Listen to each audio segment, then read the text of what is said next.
What's going on, guys? It's your boy Scrub here. Welcome back to another video. Hope you guys are having a great day. I know I am. And welcome to day 11 of the 12 days of Scrubs. It's been an absolutely fantastic 12 days. Hope you guys have enjoyed it. Tomorrow's finale is going to be the longest video I've ever posted on the channel ever, so be sure to look out for that. But today, I've got all of the Karen stories from the year, so be sure to smash the like button if you're excited. I really appreciate all the support on this. Hope you guys are all having a fantastic holiday season, spending time with the family, you know, throwing snowballs, whatever it is you do. And yeah, thank you all so much for watching. Sit back, relax, and enjoy day 11. And today I've got a story time from something I witnessed just a couple days ago when I was getting some lunch and some customer in front of me ended up going ballistic and trying to fight the dude who was trying to make a sandwich, which I really wouldn't recommend. Little known fact, but if you try to fight the person making your food, chances are they'll stop making your food.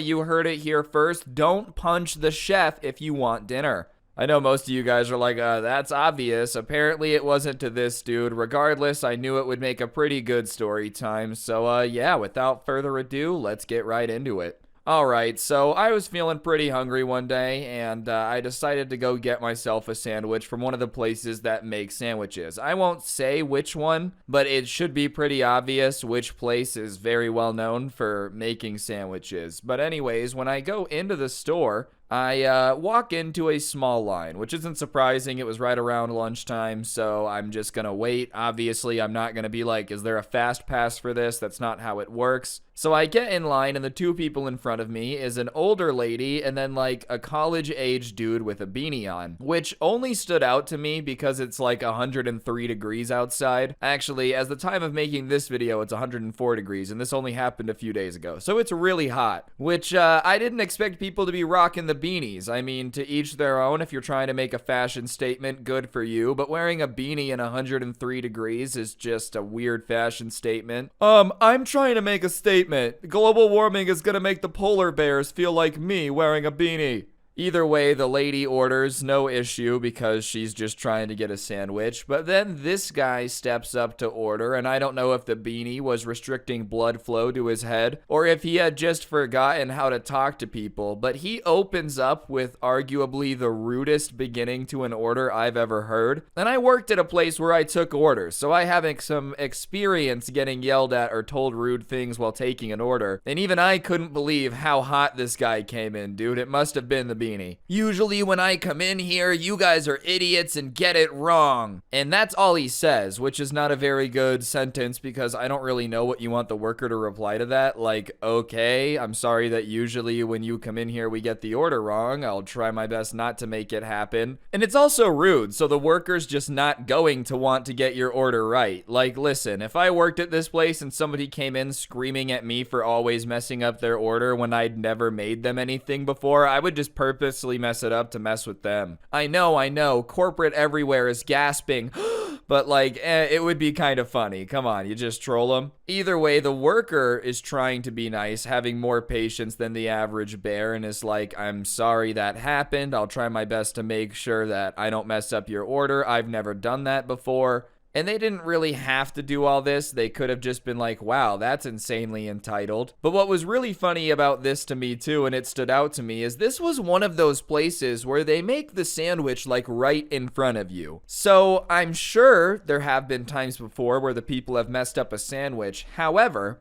if you're watching them make it and they put something that you didn't ask for on or forget something, you can tell them like right then. You don't have to like, you know, just eat it. They're literally just putting a bunch of stuff he didn't order on his sandwich and he's like, oh great, now I've got to eat all of this. There's nothing I can do about this. Regardless, even though the employee is trying to be nice, I guess Beanie Dude was not having any of it because he just like looks at the worker and tells him, well, pay attention this time or we're gonna have issues. Which, okay, man, you're just gonna threaten them? Like, pay attention, don't mess my order up or we're going to have issues. Well, duh, if you messed up the order either way, there was going to be an issue. But I feel like it's really bizarre to put the pressure on them, you know? If you do not make this the best sandwich you've ever made in your entire career, then I will single-handedly bring down this corporation. I will buy every publicly traded stock of this company and just delete them from existence. I want you guys bankrupt. I want you destroyed. I never want to see another one of these places in existence anywhere. Like, all right, dude. Oh, we're gonna have an issue. Ooh, okay, I'll take my chances. But the worker says, okay, they're having a ton of patience and they just go about making a sandwich. And what was really weird is I don't know how the Beanie Dude's sandwich could have ever been messed up by anyone, because it was probably one of the most simple things of all time. And I'm not saying that in a bad way. I myself love a good simple sandwich. But it was like, dude, how did anyone ever mess this up? And once again, it's not like there was so many ingredients and so much going on that maybe he didn't notice while they were making it. There was like 5 things on the sandwich, so I still didn't understand why he didn't just point it out when they had allegedly gotten it wrong before. You can just do that. But anyways, they get to the end of the sandwich line and the guy has done a good job. He's made the sandwich the way he's asked. But the dude in the beanie just wasn't going to be able to take the sandwich and not have an issue. So they get to the end and the guy making the sandwich says something along the lines of like, did I mess anything up? And he laughs a little bit, obviously trying to make a joke. And in my opinion, that's like a borderline dad joke. It's not a pun, but somebody comes in and says, oh, people always mess my stuff up. So you do it and go, well, I didn't mess anything up, did I? Like, it's just a little, haha. It's not that deep. It's very not deep of a sentence. If it's very not deep of a situation. And if you freak out about that, like, that's kind of weird. But for some reason, he was just insanely pissed. What do you mean by that? Did you mess anything up? Are you making fun of the fact that I was upset about your other coworkers messing up my sandwiches before? And the worker looks surprised, like,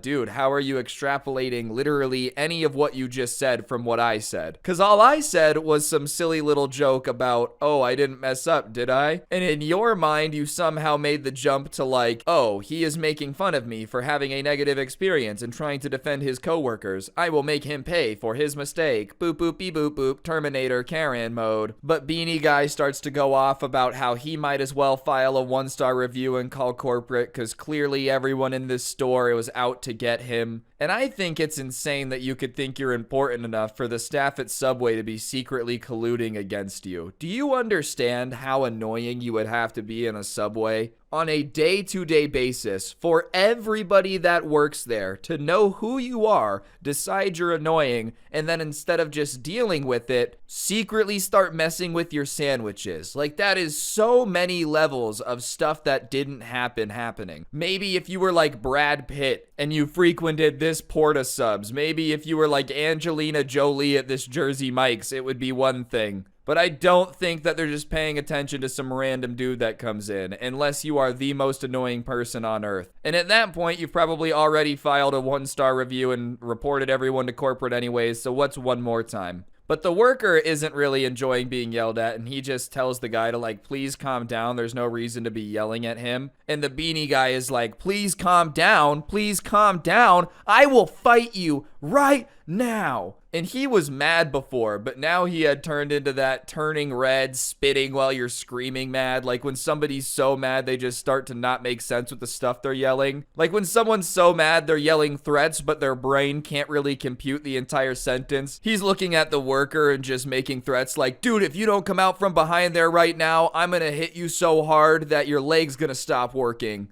And you're like, I mean, I guess it kind of makes sense. Like, it's a decent threat, but it wasn't what I would have gone with, you know? Oh, okay. And the worker starts laughing because it's this tiny little dude with his beanie screaming that this is such a big issue that he's gonna fight him over this. And the tiny guy is like, why are you laughing at me? I don't understand why this is funny. The fact that you think that me being upset is funny shows everything about you. And the worker says something that everybody is thinking and just goes like, dude, you are trying to fight me over a sandwich that I didn't mess up because I made a comment that I didn't mess it up. And look at you, you're screaming like you're red, you're spitting over here. It's just funny. And obviously, the guy who's freaking out and being embarrassing doesn't like it being pointed out to him that it's embarrassing. Because the next thing he does is like try to go over the little divider thing, like, you know, the glass tube that they have to prevent people from being able to touch the ingredients. He tries to get up and over it and like grab the worker. But the only problem is this guy happens to be vertically challenged. And I've got nothing against short people. This is nothing against them. But if you're trying to be all tough macho man and jump over a counter and grab someone and pull them over the counter and fight them, you might just want to do a little bit of the mental math in your head and make sure that you can get over the counter. Because what ended up happening is he went to do the jump and got like stuck kind of halfway over and then slowly slid back down. Like he wasn't tall enough to get his body weight over the glass to get over it. And at that point, the worker is like, you need to go. I'm calling the police, because he just almost got attacked. But the beanie guy isn't having it. And he kind of bends down, and it's obvious that he's going to try to jump over the glass a second time, which obviously, if you have all your adrenaline pumping and you go for the jump once and it doesn't make it, like if you're too short to make the jump once, why you would go for it again, I'm not too sure. Maybe his ego was bruised. Listen, I can't miss this jump in front of everybody. My ego is going to be insanely bruised. I have to try again.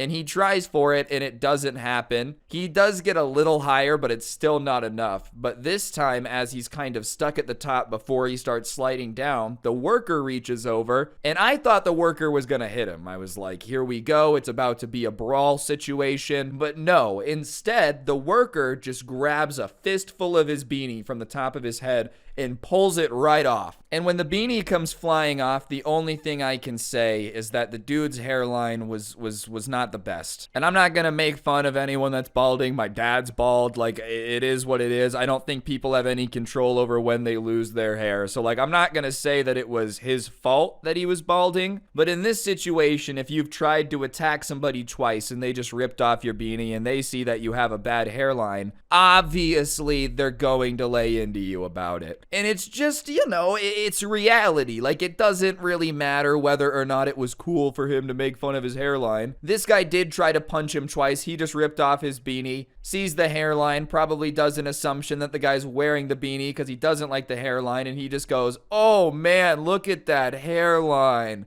And now the short guy is trying to jump over the counter, but he's kind of doing it rapidly. So it kind of looks like a tall kid just trying to just repeatedly jump for something out of their reach. And he's like, give me the beanie, give me the beanie. And the worker's laughing and throws the beanie back. And the guy like frantically puts it on all rapidly. And he's like, screw you, man. You're lucky that I don't have my lawyer on speed dial. Yeah, because it's so hard to Google your lawyer's number. He's really lucky he doesn't have it on speed dial. What is this, 1987, dude? Oh, hold on. Let me press 3 on my Nokia flip phone. I know that was not 1987, guys. I'm just saying speed dial is old. I don't think anyone I know uses speed dial. Maybe I'm just the weirdo not using speed dial. I just didn't know it was some insanely popular thing that, like, if you didn't have someone on speed dial, it just became impossible to call them. Whoa, I don't have my mom on speed dial, so I haven't talked to her in 9 years. What am I gonna do? Use speed dial? No, thank you. It's not even programmed, and if it's not on speed dial, I can't memorize the number. But you would think at that point, he storms out. He storms out, right? Like, he's gotta be so angry, he's embarrassed at the situation. He has to storm out. But no, now he's just like, screw you, you're lucky that I don't have my lawyer on speed dial. And the next thing he says caught me so off guard that I almost started laughing. I managed to hold it in because I didn't want him to turn his anger on me. But all he said was like, how much is my sandwich?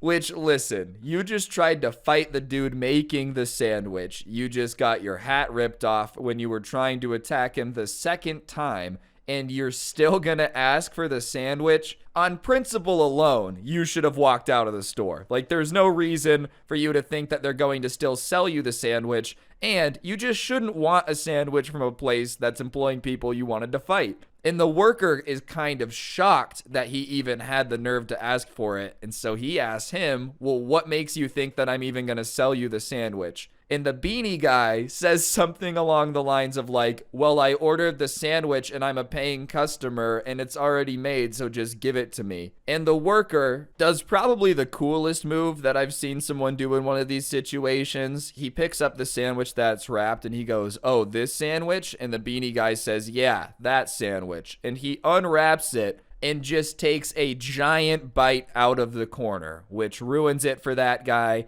And as he's chewing, he says, "Sorry, we don't have it anymore." And the beanie guy yells some profanity, which I'm not going to repeat because I'm trying to stay monetized, but he screams some stuff and he storms out of the store. And everybody's just kind of like sitting there for a second, not knowing what to say. But he turns around, he puts the guy's sandwich down, and he looks at me and he goes, "Next." I don't know if this place has a particular increase in crazy people. I don't know if it's something they deal with every day, but the dude just seems so nonchalant about it, as if he does that every day. Once a day, somebody comes in and is saying that they're not going to mess up the sandwich, and he says, okay, gets them so pissed off that he has a reason to bite it. Maybe that's his entire scam to get free food while he's at work. He's like, listen, if I just piss off customers and they leave behind the sandwich that I had made for them, then I get to eat it. That's why he always messes with this guy's order, is because it's pretty close to the way he likes his sandwich. So when the guy gets all pissy and says he made it wrong, he's like, oh, okay, I'll take it back. And then he eats it. We figured it out, ladies and gentlemen. But I really was stupefied on how calm the dude seemed, as if none of that bothered him. It really happened on a day-to-day basis. So I was kind of in shock a little bit, but he says it again. He goes, "Hey man, do you want a sandwich?"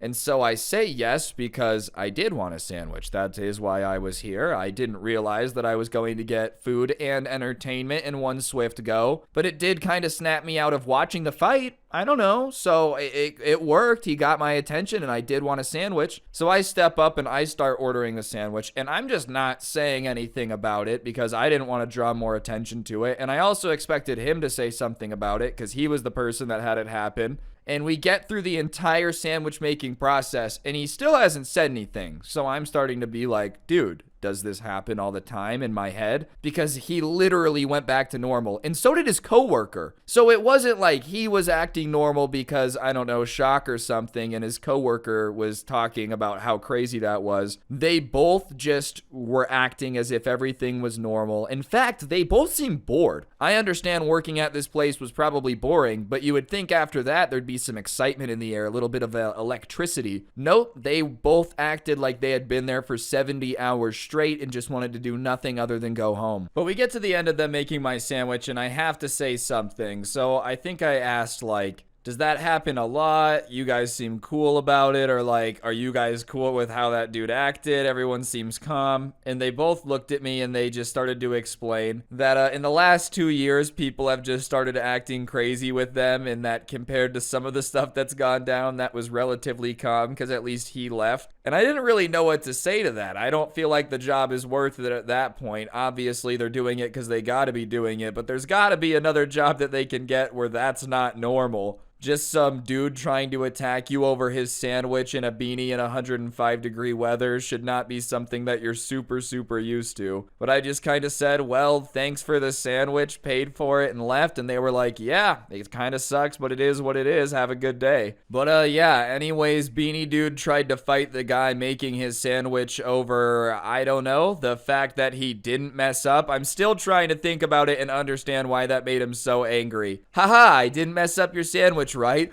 What did you say? What did you say? All right, bro, outside, 30 seconds, beat down, me and you, 1v1, mano y mano. All right, so the first one that we got, someone sent in to me, and they unfortunately have the bad luck of living in between two people who really hate each other, which means that they're both getting like the story from the other one about how much the other one sucks. And also, unfortunately, getting stuck in the middle of them going back and forth a lot. And both of their neighbors on both sides, it's ironic that they don't get along because they're very similar. They're both like the very, I can do whatever I want, it's my yard, blah, blah, blah, blah, blah type of guy, which nothing wrong with that. Technically, they can do what they want. It's their yard. But they were just very similar, and for whatever reason, one thing they would do to troll each other is kind of like put their trash cans near each other's house on trash day. I don't know why they thought that was the ultimate troll. Apparently, when you're just like feuding with your neighbor and you're 37, that's your ultimate, that'll show him move. I'm gonna put my trash cans near his, so he has to move his down the road a little bit. But whatever, one day he walks out and the neighbor from his right has put his trash cans in front of the guy on the left's house, which is weird and a little rude, but I guess technically it wasn't illegal or something. He had looked up some code about how there's nothing wrong with placing your trash wherever you want on trash day, blah, blah, blah. So technically he wasn't doing anything wrong, and the person who sent this to me pointed out that it was pretty petty and probably gonna cause a problem.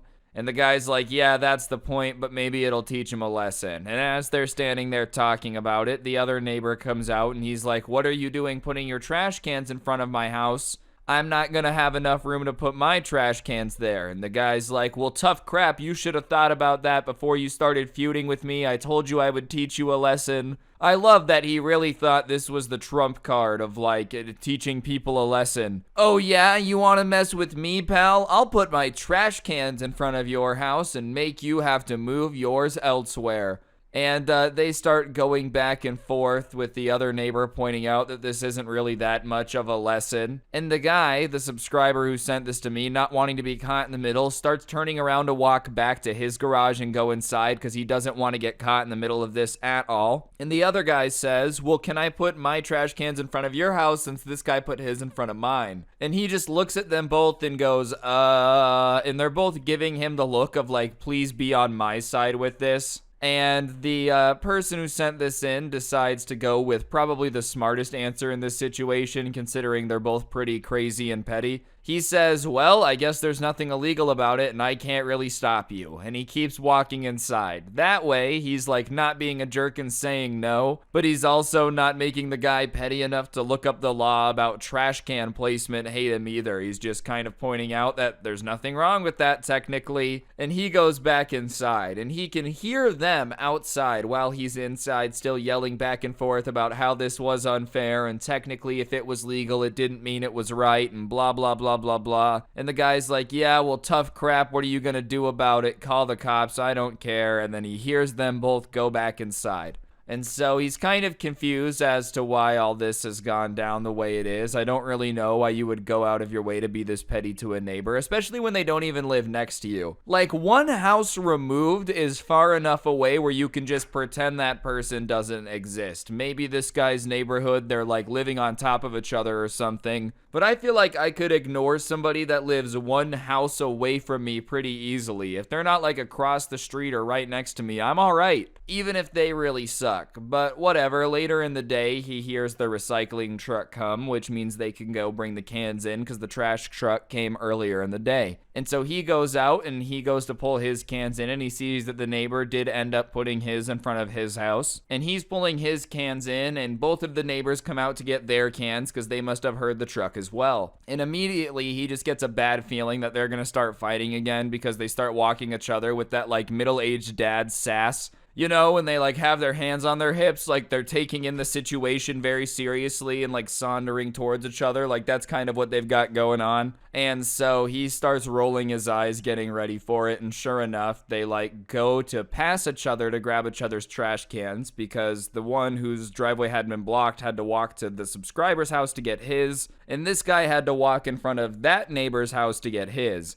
And on the way, the guy who had started this all and been petty and put his trash cans in front of this guy's house to quote-unquote teach him a lesson, decides to do something insanely petty as well, which no one should be surprised. It was like in addition. He does the shoulder check thing. Like, you know when you're walking by someone and you can take your shoulder and like slam it into their shoulder and like, yeah, take that, you know? It's basically something that kids do in movies to start a fight. Like, I did do that to somebody one time, but I think I was literally 7 years old. Like, that's usually about the age people are doing things like this. But he does it to him, and obviously the neighbor's not going to take that. And technically, he's the person starting the fight at this point. Like, if you're going to shoulder check somebody, at that point, if they start fighting you back, you can't be mad about it. So he just kind of like pushes off the guy after the shoulder check, reaches back and hits him in the face. And it's not like an insanely hard hit. It's not Mike Tyson punch out. He doesn't drop to the ground. There's not somebody screaming world star standing over his unconscious body or anything. but it's hard enough where he's like, oh, ow, ow. And then he puts up his hand and kind of swings on the other guy. And they are literally fighting in the middle of the street over like this trash can placement because they couldn't just get along. And the subscriber realizes it's up to him to break it up. So he goes out there and starts trying to get between them. And he does, and he's pushing them apart. And they're just screaming at each other, talking trash. But it's not even good, entertaining trash talk. It's just like middle-aged dad trash talk. Your lawn looks like crap, man. Your barbecue sucks. Like all that stuff that apparently the dads are getting very upset about because every time one of them says something, they like try to get around this guy who's still holding them apart. And finally they calm down and he's like, you guys need to chill out. You go back inside, like relax. And so one goes away and the other one's standing there with him. And he's like, thanks for having my back, man. And the subscriber right away goes, I'm not having anyone's back. I think the fact that all of this is going down over trash cans is stupid. And you guys just need to get over it. You're lucky it was me who's like not going to call the cops about this. Because if it would have been any of the Karens in the neighborhood, you probably would have had a nice ride in the squad car to the station to explain to them why you're punching each other in the face over nothing. And he was like, all right, man, I get it. I'm just going to go inside. And he's like, yeah, I think that's probably for the best. And he went inside.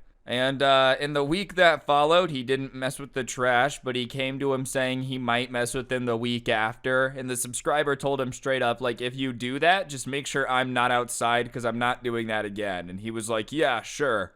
And that trash day is coming up, so maybe we'll get an update. But either way, I wouldn't recommend trying to fight your neighbor. Yeah, I mean, the fight definitely didn't need to happen, but at the same time, the guy's like trying to provoke him. I'm not saying it should have turned into a fight, but he's like messing with him, he's shoulder checking him. At that point, you're kind of asking to get punched in the face, but that's just my opinion. Speaking of neighbors being weird with trash though, the next story is pretty funny. So the person who sent this to me has the unfortunate pleasure of living next to a guy that's like a cringier version of Paul Blart. He works as a security guard, but he always refers to it as the force, like it's like a police department or something. It's not, it's security guarding, and he like security guards a shopping center, which nothing wrong with that. If someone's a security guard, whatever, like I respect it. But this guy acted like he was some type of Navy SEAL. I believe they're referred to as gravy seals when they're like this, you know, when they're just like, oh no, yeah, I've got a lot of training. And it's like one class of karate 18 years ago, and then the ability to give the illusion they have a weapon on the job. That's a Paul Blart reference for those of you that didn't get that. And anyways, this guy was always insanely paranoid about the neighborhood. He was always lecturing everybody about how like they were being unsafe by not having all the visitors register on the log that he wanted to keep, because he had volunteered to keep a log of visitors to make sure the community stayed safe, and everyone was like, dude, I'm not gonna report who I have coming and leaving from my house to some random person. It's my house, I'm gonna do what I want. Like, imagine thinking people were going to respect that authority, dude.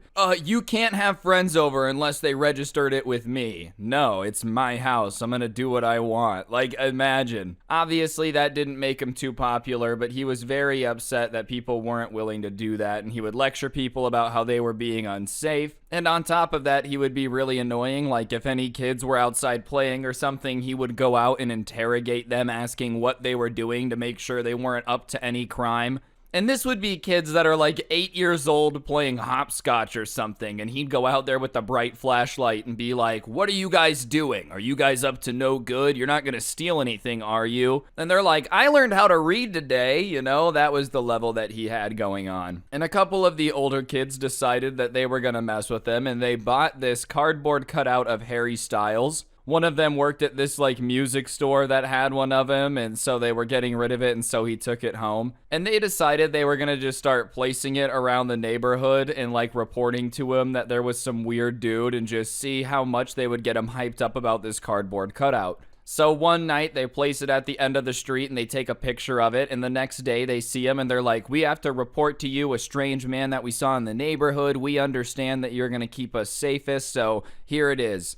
And they show him the picture, and it's pretty obviously a cardboard cutout to anyone who pays attention for more than like 2 seconds. But of course, this is the moment he's been waiting for, so he's hyped, and he's like, yep, looks like he's up to no good. Off the rip, doesn't even really look at the picture that long, and he's like, I'll be on the lookout tonight, but if you see him again, let me know. And so this night, they decide to set it up in one of their backyards, because obviously the security guard can't be looking in everyone's backyard. That's kind of illegal. And they take a picture of him kind of over by the vines, a little bit more shadowed this time, harder to tell it's a cardboard cutout. But the next day, they're like, dude, he was in my backyard. And the security guard is like, goodness, I guess I'm gonna have to take my patrols to the next level. And so they decide that night that they're going to put this cardboard cutout of Harry Styles at the bottom of his driveway and just see what he does. And listen, I'm not saying that like what they were doing was super ethical. Was it super nice to be convincing this dude of this? Probably not. That being said, kind of hilarious that in all the pictures, it's just pretty obviously a cardboard cutout if you would have paid attention. And on top of it, he was always lecturing everyone about how they weren't keeping the neighborhood safe, but here he was being convinced there was a threat from a cardboard cutout. And so they put it at the end of his driveway and they hide in some bushes across the street, and they assumed he wouldn't see them in the bushes considering he didn't realize it was a cardboard cutout.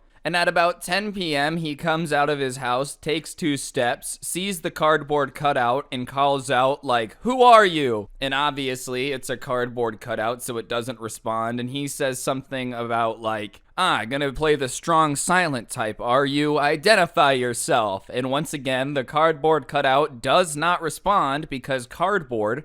And so he starts approaching it and he yells out that like he has pepper spray and he's not afraid to use it. And believe it or not, you probably won't believe it, the cardboard cutout does not respond. And he gets closer and says, "You have 3 seconds to identify yourself or I'm going to pepper spray you." Keep in mind, if you're close enough to pepper spray this, it should be insanely obvious that it's cardboard. I don't know if this guy had just always been waiting for a reason to pepper spray something, so he was so hyped. But he counts down and he starts spraying the cardboard with the pepper spray. And once the pepper spray is gone, he decides the next best course of action, I guess, is to tackle the cardboard cutout. Only issue, you don't have to be a genius to know that like pepper spray is a spray. So if you just sprayed something in front of you and then you charge into it, you're kind of going to pepper spray yourself, and that's probably not something that you want to do. So sure enough, the guy like charges to the cardboard cutout, gets pepper spray in his own eye, starts yelling about how he's in pain, but continues to start attacking this cardboard cutout, and he tackles it. And now it's pretty obvious that it's a cardboard cutout, right? It's not like it's a person when he tackles it. But instead of going, "Oh, I've been pranked," the combination of him just wanting this to be an insane situation and the pepper spray, he starts screaming that it was a decoy, and he's like freaking out, rolling on the ground, attempting to combat roll, but it's more like a depressing somersault.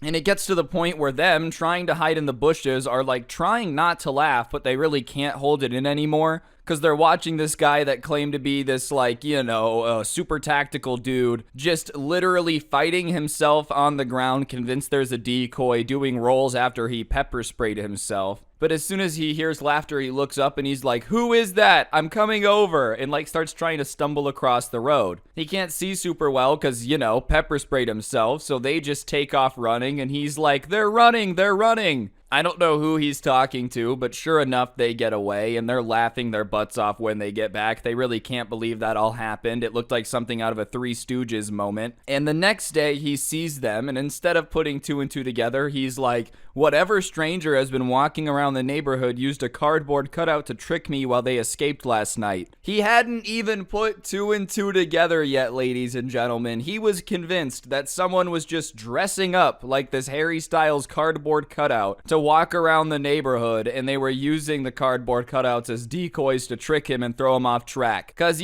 this guy is apparently so famous for stopping the bad guys that every time there's like a bad guy in a neighborhood, they stop what they're doing, sniff the air and go, "He's close, gotta get my cardboard cutouts out." I don't think any like criminal masterminds are using cardboard cutouts to try to evade things. That would only work in an old movie, or if somebody was apparently dumb enough to assume that they were living in a comic book. This guy, he's like out there in the Target parking lot walking around at night just whispering to himself, "Well, they had friends. I studied the blade. While they were out partying, I became tactical." He's just got like 9 different vests on, each of them like a different camouflage pattern. "I can blend in every environment if I wear all the camouflages at one time." His boss is like, you do realize that you're just supposed to make sure that none of the cars get broken into and none of the stores do, right? You don't have to treat this like it's some insane system where you gotta check in with me on the radio and have code names and stuff. Yeah, but I would just really prefer it if you called me Falcon Eagle. Either way, they just kind of stopped messing with him after that, mainly because he had destroyed the cardboard cutout. But every night he kept patrolling, insisting that one day he was going to find him, and he still patrols to this day. So good luck with that, man. It literally never existed, but more power to you. I guess it gives him something to do. Alright, this next one is more of just someone that's a little weird. They weren't really bugging anyone, I just don't know how to explain this. So the person who sent this in lives in a neighborhood, obviously, and they'll walk their dog every day, and because they walk their dog every day, they've become somewhat familiar with, like, who lives in the neighborhood, who's nice, who, like, doesn't react when someone waves to them, that type of stuff. And there was one guy who lived about a street away that was always working in his garage with the door open. Whether it was snowing, raining, didn't matter. He was always out in the garage. But it was at an angle where you couldn't really see what was in the garage. And this person was walking their dog, and every time he would step out of the garage and wave and then go back in, and they always wave back. And one day he's standing out there and they walk by and he's like, hey, do you want to see what's in my garage? I've got a collection. And the subscriber's like, yeah, sure, why not? And they walk into the garage. And listen, I don't recommend that. When I saw that in the submission, I was like, oh, this is how you get kidnapped. When the person who has a weirdly unable to be seen garage says, come with me into the garage. I'm just saying it might not always be a good idea. I feel like several horror movies could start this way. Anyways, they start getting closer to the garage and the shadow kind of calms down so they can see in, just the adjustment of going up the driveway. And the first thing that they see is a bunch of fish tanks with water in them. And when I say a bunch of fish tanks, I mean literally floor to ceiling, wall to wall. There are fish tanks everywhere. There is not a lack of fish tanks, and this person happens to like fish. They have a big tank collection at home. They have 3 tanks full of fish, so immediately they go, oh, you collect fish. And the neighbor kind of looks at them funny and is like, what do you mean I collect fish? And they adjust their eyes a little bit more and they take a look. And for some reason, this dude just has like probably 60, 70 fish tanks full of water with the filtration systems powered, plugged in, running, but there's no fish in any of the tanks. And something about that is just super unnerving. The idea of someone spending like $30,000 on aquariums without any animals and then constantly keeping them plugged in and having them running for no reason. And the guy is like, don't you appreciate my collection, da-da-da-da-da. And the subscriber's a little thrown off, but they're not wanting to insult this guy just because it's clear he's got at least one screw loose. So they're like, wow, it's awesome. But if you don't mind me asking, why do you keep all these fish tanks full and plugged in if they don't have fish in them? And the neighbor's like, well, it all started with one tank and I was gonna get the fish, but I really liked setting up the tank, so I've just kept setting them up. And now I've realized I don't really like the fish. And they laugh. And the subscriber's kind of like, ha, yeah, I don't know. I don't feel like that's pretty normal. I guess to each their own. There's nothing illegal about it. It's just kind of weird. And the guy then proceeds, without being prompted, to be like, yep, I've spent well over $75,000 on fish tanks. Which, listen, I'm all for people having hobbies and whatnot, but I feel like spending $75,000 on a hobby that makes no sense, and if anything keeps costing you money, I don't get. Like, if you have all these fish tanks plugged in, running electricity all the time, I'm not saying they're like a huge power vacuum, but obviously, after a while, that's going to start to add up, man. I don't think power is insanely cheap, especially the way energy prices have been going. The last thing you want to have to do is be like, sorry, I can't pay the mortgage. I'd rather make sure that I keep my fish tanks running. Why? Will the fish die? No, there's no fish. Like, I don't think people would be very understanding of your situation. But whatever, the subscriber's kind of like, all right, well, I'll go. I'm going to see you later. I got to go finish walking the dog. And the guy's like, oh, you don't want to sit here and just watch the tanks run with me? And he was like, no, why? And he goes, oh, that's what I'm doing all day. You notice how every time you walk by, I'm in the garage? And he's like, yeah. Yep, I just sit out here and watch the tanks run. And he's like, don't you have work? Yeah, I work from home, but I just love watching the tanks run. Which, listen, man, I'm not saying there's anything like scary weird about it, but just imagining somebody out in the garage surrounded by empty fish tanks just staring at them while working.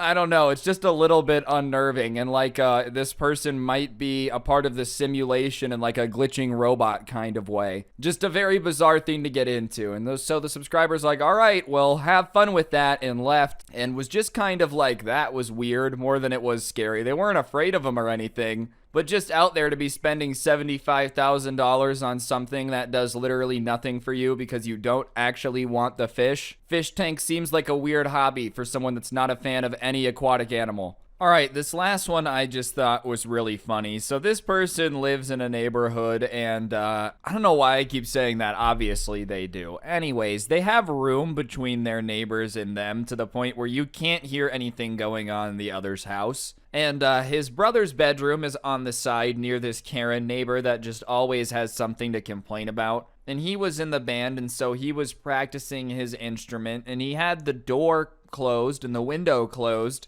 But it just so happened that his neighbor could see into his room from her kitchen, and so she sees him practicing for band. And he knows that you can't hear the instrument from outside because the subscriber who sent this to me was outside practicing lacrosse right next to the same window and couldn't hear it at all. So whatever, his brother's practicing his instrument and he's not even aware of that because he can't hear it, and the only reason he becomes aware of it is his Karen neighbor comes outside and starts storming across the lawn, yelling something about how is she supposed to focus with all this racket, da-da-da-da-da, and he originally thinks she's talking to him about playing lacrosse. Not that it was insanely loud, but he's standing out in the middle of a field practicing, so he's like, oh, I must be being loud. So he's like, what did I do? And she comes over and is like, do you not hear that? Your brother practicing his instrument? And so he listens and he doesn't hear anything, and he's like, no.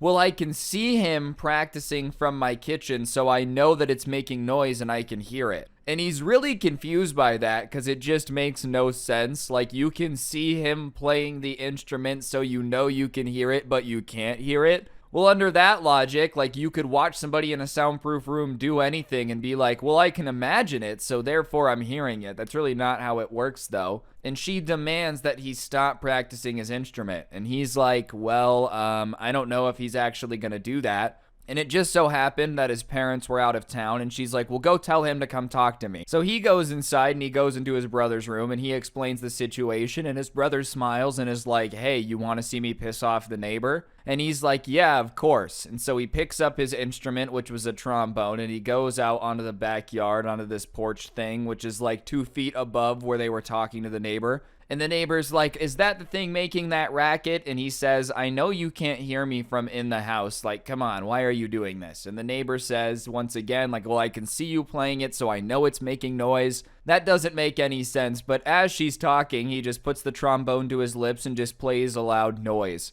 And she's like, that's not funny, don't do that. And he does it again as she's talking. And she's starting to get mad, and she's like, stop interrupting. But every time she's trying to talk, he's just playing noises on the trumpet, trombone, whatever. Like, you know which one I'm talking about, the long one. I was never in band, I'm sorry. Either way, he's just doing that, and she gets so pissed that she starts trying to walk up the stairs to him and, like, take it from his hands. And he's just playing it in her face, and she's getting closer and closer, so it's getting louder and louder. And when she's really close, he lets go just like a really long, like, all the way down, and then takes off back into the house and slams the door. And the neighbor runs after him and is like banging on the slider, saying that was so disrespectful. And the brother who watched this is back on the grass laughing, and she turns around and she's like, you think that's funny? And he's like, yeah, I do. And she says that she's going to tell their parents when they get back, and they're going to get in trouble for this. They just wait and see. And they're like, yeah, sure, whatever, just go away. So she leaves, and sure enough, the parents get back, and as soon as they're back, before they're even done unpacking, this lady is on her way across to come talk to the parents and apparently tell them that their kids are the worst. And so they're retelling the story to the parents, who are aware of the fact that this neighbor can be crazy and make unreasonable demands. And she finishes her story, and she's like, well, what do you think of that? And they say, so you told my son to stop practicing because you thought you could hear it even though you couldn't hear it? And she's like, yes. Well, then I don't think he did anything wrong. And his dad goes, if anything, I think it was pretty funny. And she's like, what? No wonder your kids are so misbehaved. Clearly, you're a horrible parent. You have no right to be parenting these kids. You're filthy, blah, blah, blah. And they're like, go home, Karen. So she leaves the entire way yelling that they sucked. But the guy was shocked because he thought they were going to get in trouble for it. But the fact that his parents had his back made him like even more sure that she was just a crazy lady. All right, so as I said, the person who sent this in to me works at a pizza place. And it's not like a chain or anything. It's one of those places that's local, but everybody there loves it. It's been open longer than the person who works there now has been alive. And it's always been owned by the same guy. So obviously the dude knows a thing or two about making pizza. It's pretty delicious. If you can own a restaurant like that for a long time, pretty solid. Restaurants are actually the like worst business to start. I think most of them by like a huge margin end up failing within the first 6 months or something. So whatever, it's kind of just like a local legend type of place. And the guy is really good at making pizza, and he's really, really, really bad at making jokes. He just has that old man boomer humor, you know, like, oh, I hate my wife. Oh, that's such a funny joke. Oh my goodness. Like the type of guy to unironically laugh at Garfield cartoons in the newspaper still. And listen, I love me some Garfield, but it's just time has kind of moved on from the newspaper comics. Not for this guy. That is still the peak of comedy for him. Anyways, to make a little bit of a joke, on the menu, he has a, like, thing under the cheeses that are listed for the pizza, which is alien cheese. And whenever someone asks for it, the waiters are supposed to say, "Aw, crap, we're supposed to take that off the menu," and just act secretive. And listen, it is pretty funny, I'm not gonna lie. You know, would it get a little annoying after a while? Maybe if I worked there. But I don't know, it's a harmless joke. It's literally the most harmless thing you could possibly do. There's not actually alien cheese because, you know, they don't have an alien in the back that they're milking all the time, at least not that they told me about. So whatever, it's just supposed to be a silly little joke that you can play with the customers that pay attention and ask about it. And the owner has had it there basically forever. Almost as long as the place has been open, that joke has been there. And the reason it's there, and it kind of makes sense, is they live in an area where there's a lot of UFO sightings. But whatever, you know, like, it's just a joke. It's not a big deal. And I don't even understand how even if it was serious, it could be a big deal. Anyways, one day a woman comes in and like immediately demands just a very specific table with a specific type of lighting because, you know, she has a light allergy or something. In the way that she asks for it, it just becomes apparent that it's an absolute Karen. And because the subscriber who sent this to me is known as like one of the best waiters, they decide to give him the Karen just because like if he's a really good waiter, he'll have an easier time dealing with a difficult customer. But whatever, she comes in and sits down and starts going over this menu, dude, like a detective would go over a crime scene. She's got out the magnifying glass. She's like looking in, reading every fine detail. And finally, after she's been going over this thing for like 15 minutes, very intensely reading it, he goes over and is like, "Hey, can I get you anything? You've been looking at that menu pretty intently for a while." And before even saying like, "Oh, hi, how are you?" or "Oh, I'm really into the menu," or something,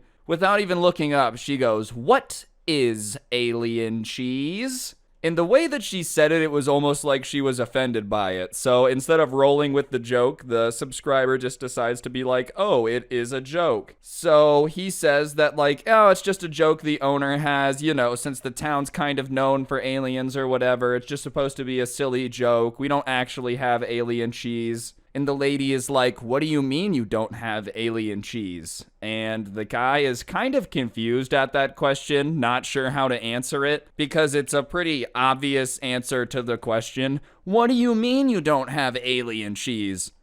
I mean that the owner of the pizza restaurant does not have a way to milk aliens and then turn it into cheese, ma'am. I didn't know that I had to explain that to you, but believe it or not, it is impossible to milk aliens, because A, don't even know if they exist for sure. I personally think they do, but maybe aren't here. B, if aliens did exist and they could fly from planet to planet, interplanetary travel, you really think they would let some guy who owns a pizza restaurant capture them in the basement and use them to make cheese? And you really think the guy that's smart enough to trap an alien in the basement and make cheese with it would just be advertising it at his pizza restaurant. Like, that's his ultimate thing. The government, we don't even know if they have aliens. But this guy definitely has aliens. What is he using it for? Science experiments, interplanetary travel? No, cheese. Like, okay, come on. So, whatever. She asks again, what do you mean you don't have it? And so he explains that there is no way to get alien cheese because it doesn't exist. And immediately the Karen's face starts turning red. And he doesn't know what he said that's so offensive, but he can literally see the anger coming to the surface. And she starts screaming about how it's false advertising to put something on the menu that doesn't exist, and on top of it, he's being condescending by saying aliens don't exist because he doesn't know. And the kid's just confused because in all of his time working here, he's never had someone get offended at him saying aliens don't exist. And on top of it, it's not really false advertising because it's not on any of the advertising. It's a joke in only the menu. And it should be obvious to literally everyone that alien cheese is not a real thing. Who would have thought that someone would come in and get so offended at it that they would be like, this is false advertising. I would have not eaten here without this on the menu. Well, you didn't even know what the menu said until you already decided to eat here, so okay. Anyways, he explains that they can't have falsely advertised something that doesn't exist. And her response is that because the menu says it and they do not have it, that would make the menu illegal. And she starts screaming that this menu is illegal and she's going to contact the authorities. And the subscriber, insanely confused by all of this, not aware that a menu can be illegal, says, like, what authorities are you going to call? Do you really think the cops are going to come to the restaurant over alien cheese? And she's like, no, I'm going to call the authorities that deal with these type of things. What authorities? Do you think there's an entire department dedicated strictly to menus? You call up the FBI, dude, they're like, hello, we're in the middle of checking into a huge international drug trafficking ring. What's up? Oh my God, someone has alien cheese on their menu in a pizza restaurant? You surely can't be serious. No, you're right. This simply cannot stand. We're going to send our team in right away. Just people start jumping out of helicopters in the parking lot. You know in Monsters, Inc., when they have a 2319 or whatever the code is, I think that's it, when the sock's on his back, and like everyone's jumping from the ceiling and whatnot. That's what they're going to do here because of this alien cheese. Either way, the subscriber says, well, you go ahead and contact the menu police, I guess. I don't know what to tell you. And the lady is like, well, what you can do to make this go away is give me a free meal. That'll make it go away. Like, I won't contact the authorities if you give me free food. And now he's confused on if she's actually just a crazy upset about the alien thing, or if she's gone Karen mode to try to get a free meal. You know, the type of people that are like, I'm going to go into a place, cause a bunch of issues, right? That's my go-to plan. And then when I'm upset about the issues I caused, I'm going to demand free things to make me calm down. Like, she freaked out about the alien thing, and now the only way to make her calm down is give her free food. So he kind of realizes what's up, and he's like, I'm not going to give you free food. And she stands up and grabs her purse and is like, well, then I'm not going to eat here. And the guy is like, okay, all right. He's pretty okay with that. I don't know what you expect him to do. Believe it or not, I'm pretty sure there's been a few times in all of his time working as a waiter where someone has walked in and then decided not to eat there and walked out. And even if it was the first time, did you expect him to get on his hands and knees and be like, no, please, please do not leave. Please, this restaurant needs you. We're bleeding money. And so he just says, okay. And she's like, I'm serious. And he's like, okay. And she gets up and starts walking to the door. And she gets to the door and she pushes it open, but she can't leave it at that. Of course, she has to try to get the last word in, even though it's not even really an argument. And she's like, you'll be hearing from my lawyer. And none of the workers even look up or acknowledge her. So she says it again. She's like, you'll be hearing from my lawyer. And once again, everyone's just ignoring her. They're going the same route you go when a kid is throwing a tantrum. Just pretend it's not happening and eventually they'll tire themselves out. But that's not enough. And so she's kind of like standing near the podium, and the person who seats people has moved away from the podium at that point to not be near it. And it's not the most sturdy podium in the world. I mean, you can knock over a podium. And so she walks up and says, you'll be hearing from my lawyer. And she shoves the podium over. And at that point, the owner comes out from his little office and is like, you'll be hearing from my lawyer if you damaged my property. Now get out of here. You're embarrassing yourself.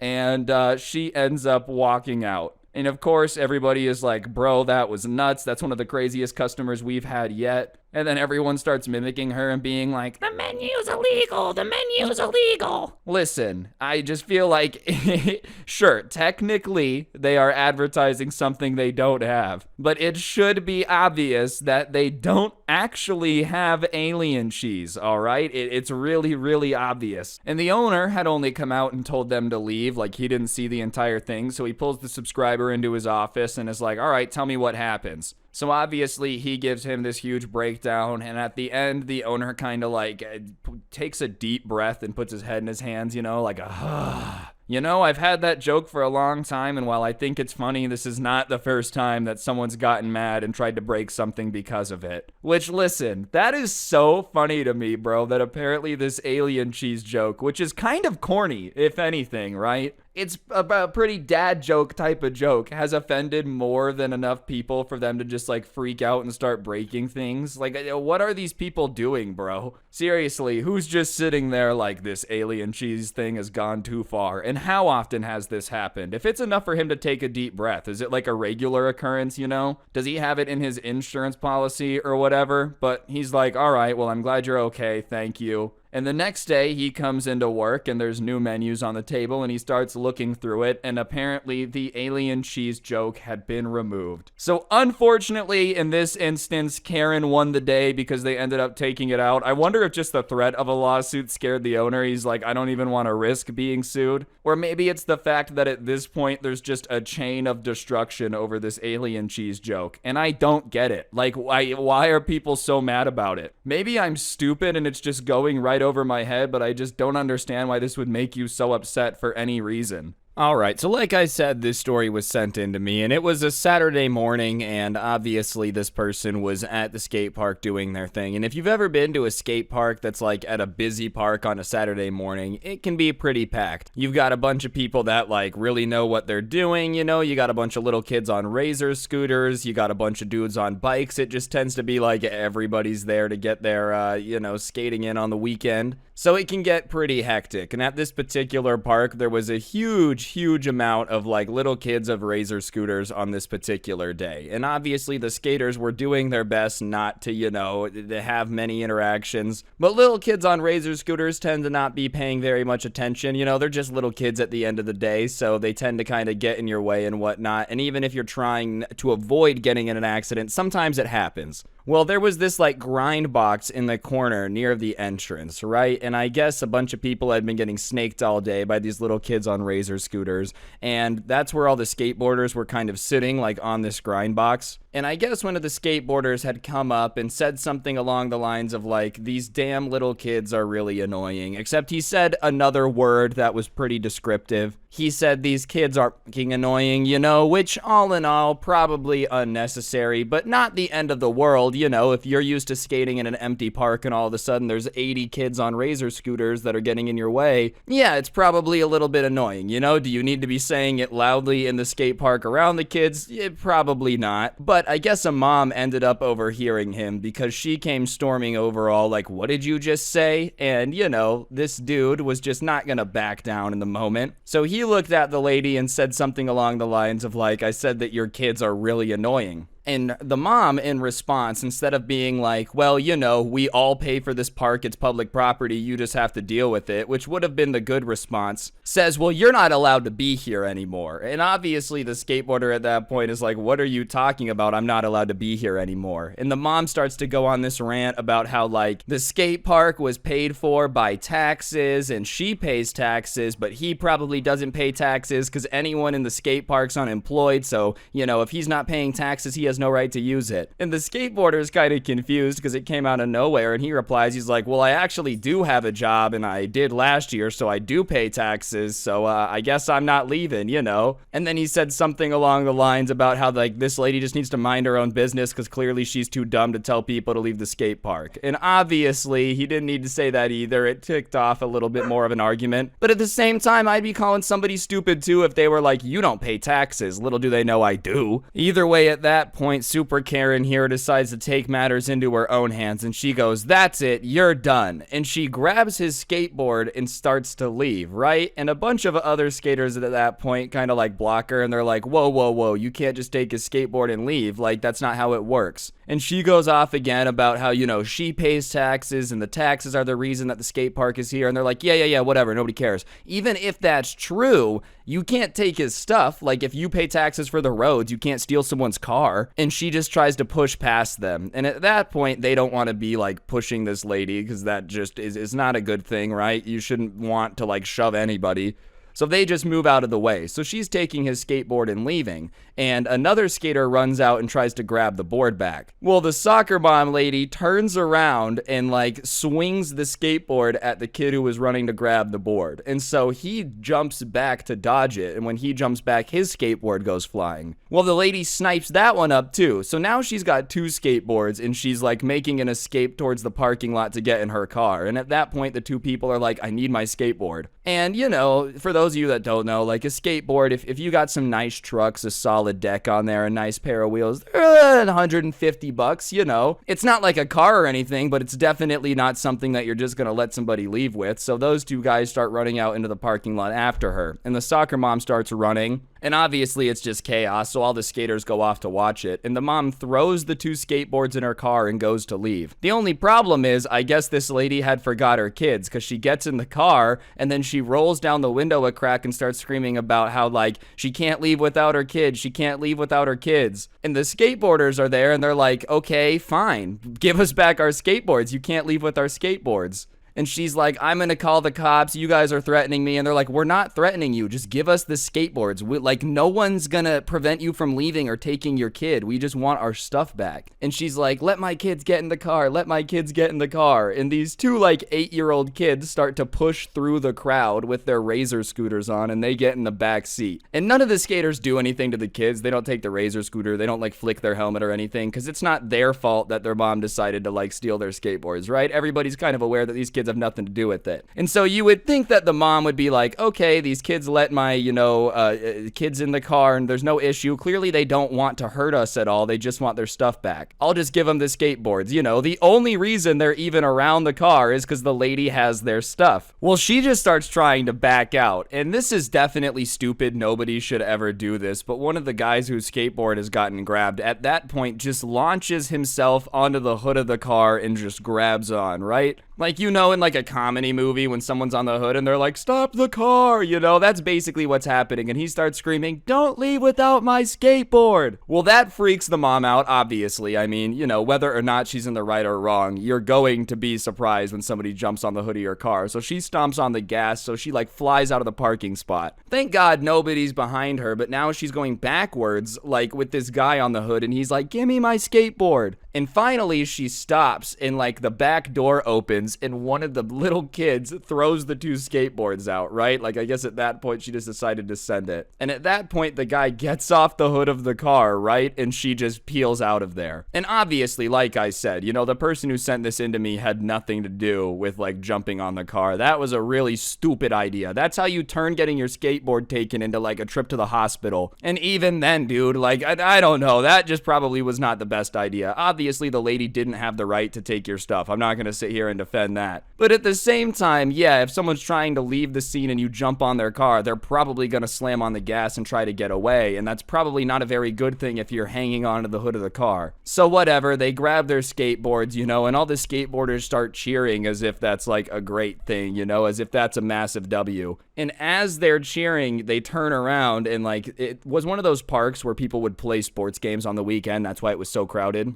And so obviously if there's a big congregation of people there, there's gonna be like a cop or something nearby. And they turn around, and the cop is literally standing there having watched this go down. Except the only problem is he didn't watch the entirety go down from the beginning of the skate park where the lady came in and they got in an argument and she took the skateboards. He just saw the ending of it. So obviously he's like, "Why were you jumping on the hood of the car? You know, what's wrong with you?" And they start explaining themselves, and he's just having none of it, right? So the two people that were involved and got their skateboards taken are like going back and forth with this guy trying to explain that like, no, know they weren't just jumping on some random car. Like, she had taken their skateboard, she wasn't giving it back. And, you know, thankfully, after a while, the cop, like, didn't necessarily believe them, even though they were telling the truth. But the lady had just ran, so there was nothing they could really do. All 20 people that were watching the situation backed up the story because it was the truth. But you could tell by, like, the way he was talking to them, he just didn't believe it. Which, you know, who can blame him? Like, let's put this in perspective. You're telling me some lady stole your skateboards, put them in their car. You guys let the kids get in the car. She tried to leave. You guys then jumped on the hood of the car and she threw your skateboards out the window. And they're like, yeah. You know, it sounds a little bit out there, dude. I just don't understand why this lady thought taking the skateboards was going to be a good idea. Like, I don't even think the I pay taxes, therefore I'm in charge of who uses the skate park thing is a good argument. It's pretty dumb. But it's especially dumb to be like, I'm going to take your property because I pay public taxes. You know, like I said, technically your taxes help pay for the road. You can't take somebody's car. And even then, on top of that, getting mad at people for following you to try to get their stuff back. Like, why are you following me? Because you stole my stuff? Like, what do you think I was just gonna let you get in your car and leave? Obviously, never jump on the hood of the car, and to be honest, it's probably a really bad idea to follow anyone stealing your stuff, but like, you didn't have to take their stuff. You could have just as easily gotten in the car and left without anything if you would have just thrown the skateboards on the ground and walked away. For some reason, though, I feel like that's always what, you know, people trying to get a one-up on people will do. Like, I've seen plenty of YouTube videos where someone will come out and try to take the skateboards, you know, try to confiscate it because someone's skating on the country club trail and they don't think that they belong in the country club. It's like, all right, man, even if you think a skateboarder doesn't belong, first of all, the skate park is kind of where they belong. But on top of that, you just can't take people's stuff. As for, you know, the kids who were like swearing about scooter kids and whatnot, obviously, if you do that, their mom's going to get mad at you. You know, it just is what it is. There's no reason to be doing that at the skate park. Chances are mom's gonna have an issue. You know, you shouldn't do that. I'm not gonna say that that was the best behavior, but yeah, I am gonna step up and say that stealing their stuff in response isn't justified. You know, even if somebody says a naughty word, if you punch them in the face, you're still in more trouble for assault. Anyways, moral of the story, don't take people's stuff, and definitely don't jump on cars. Like, that is just a definite good way to get yourself in a bunch of trouble. They're really lucky the lady had left, because like, if she would have started crying about how she got attacked by a bunch of skaters, they probably would have been SOL. You know, there wouldn't have been much for them to do in that situation. Alright, so basically this story was sent to me by a subscriber, and I guess his neighborhood is a little bit like a normal suburb, you know, where your neighbors are relatively close together, and like, there's really no way to ignore one another if somebody's annoying. You know, if somebody's just like up in your business constantly bugging you, you don't live far away enough from them to be like, hey, mind your business, because them just kind of walking around the neighborhood makes stuff their business, you know? And obviously, there's not really many situations where you're ever trying to annoy your neighbor, and this subscriber was not trying to annoy anyone. But one day, you know, he was hanging out doing his thing, playing PlayStation, and his dad came into his room, and he's like, look, you need to clean the garage. And his dad doesn't necessarily ask for a whole bunch. He gets to spend most of his time goofing off, so he figured that, like, he should just clean the garage and not make a fuss about it, which, you know, is fair enough. Hey, you get to play video games, you gotta clean out the garage once a year. I feel like that's a pretty fair trade-off. So he went out into the garage, and obviously, just to make it like a little bit more entertaining, he decided to turn on some music. And they didn't have a Bluetooth speaker out there, so he just ended up turning on this like old radio that his dad had out there. And obviously the radio kind of sucks because like every song there's 47 commercials, but it's better than nothing, so he just kind of had tuned it into a local radio station. And you know, he was kind of laughing at the fact that like most songs today, if you play them on the radio, because they have to censor everything, like half the song's not there. And he was thinking about how lame it is listening to the radio and how he wished he had a Bluetooth speaker so he could just hear the real version of the song, right? And so regardless, he kind of just starts cleaning out the garage, listening to this radio that he has set up right there, and he starts to hear what sounds like something coughing up a lung from behind him. And he hadn't really expected anyone to be there. He had opened the garage because the weather was nice and he didn't want to sweat too much, and he turns and he sees this lady at the bottom of the driveway, and he realizes that the noise he's hearing is coming from her. She's just kind of standing there loudly clearing her throat over and over again, which I have to say is one of the most rude ways to get someone's attention. I mean, I would honestly rather have somebody like snap at me than like start clearing their throat to get my attention, because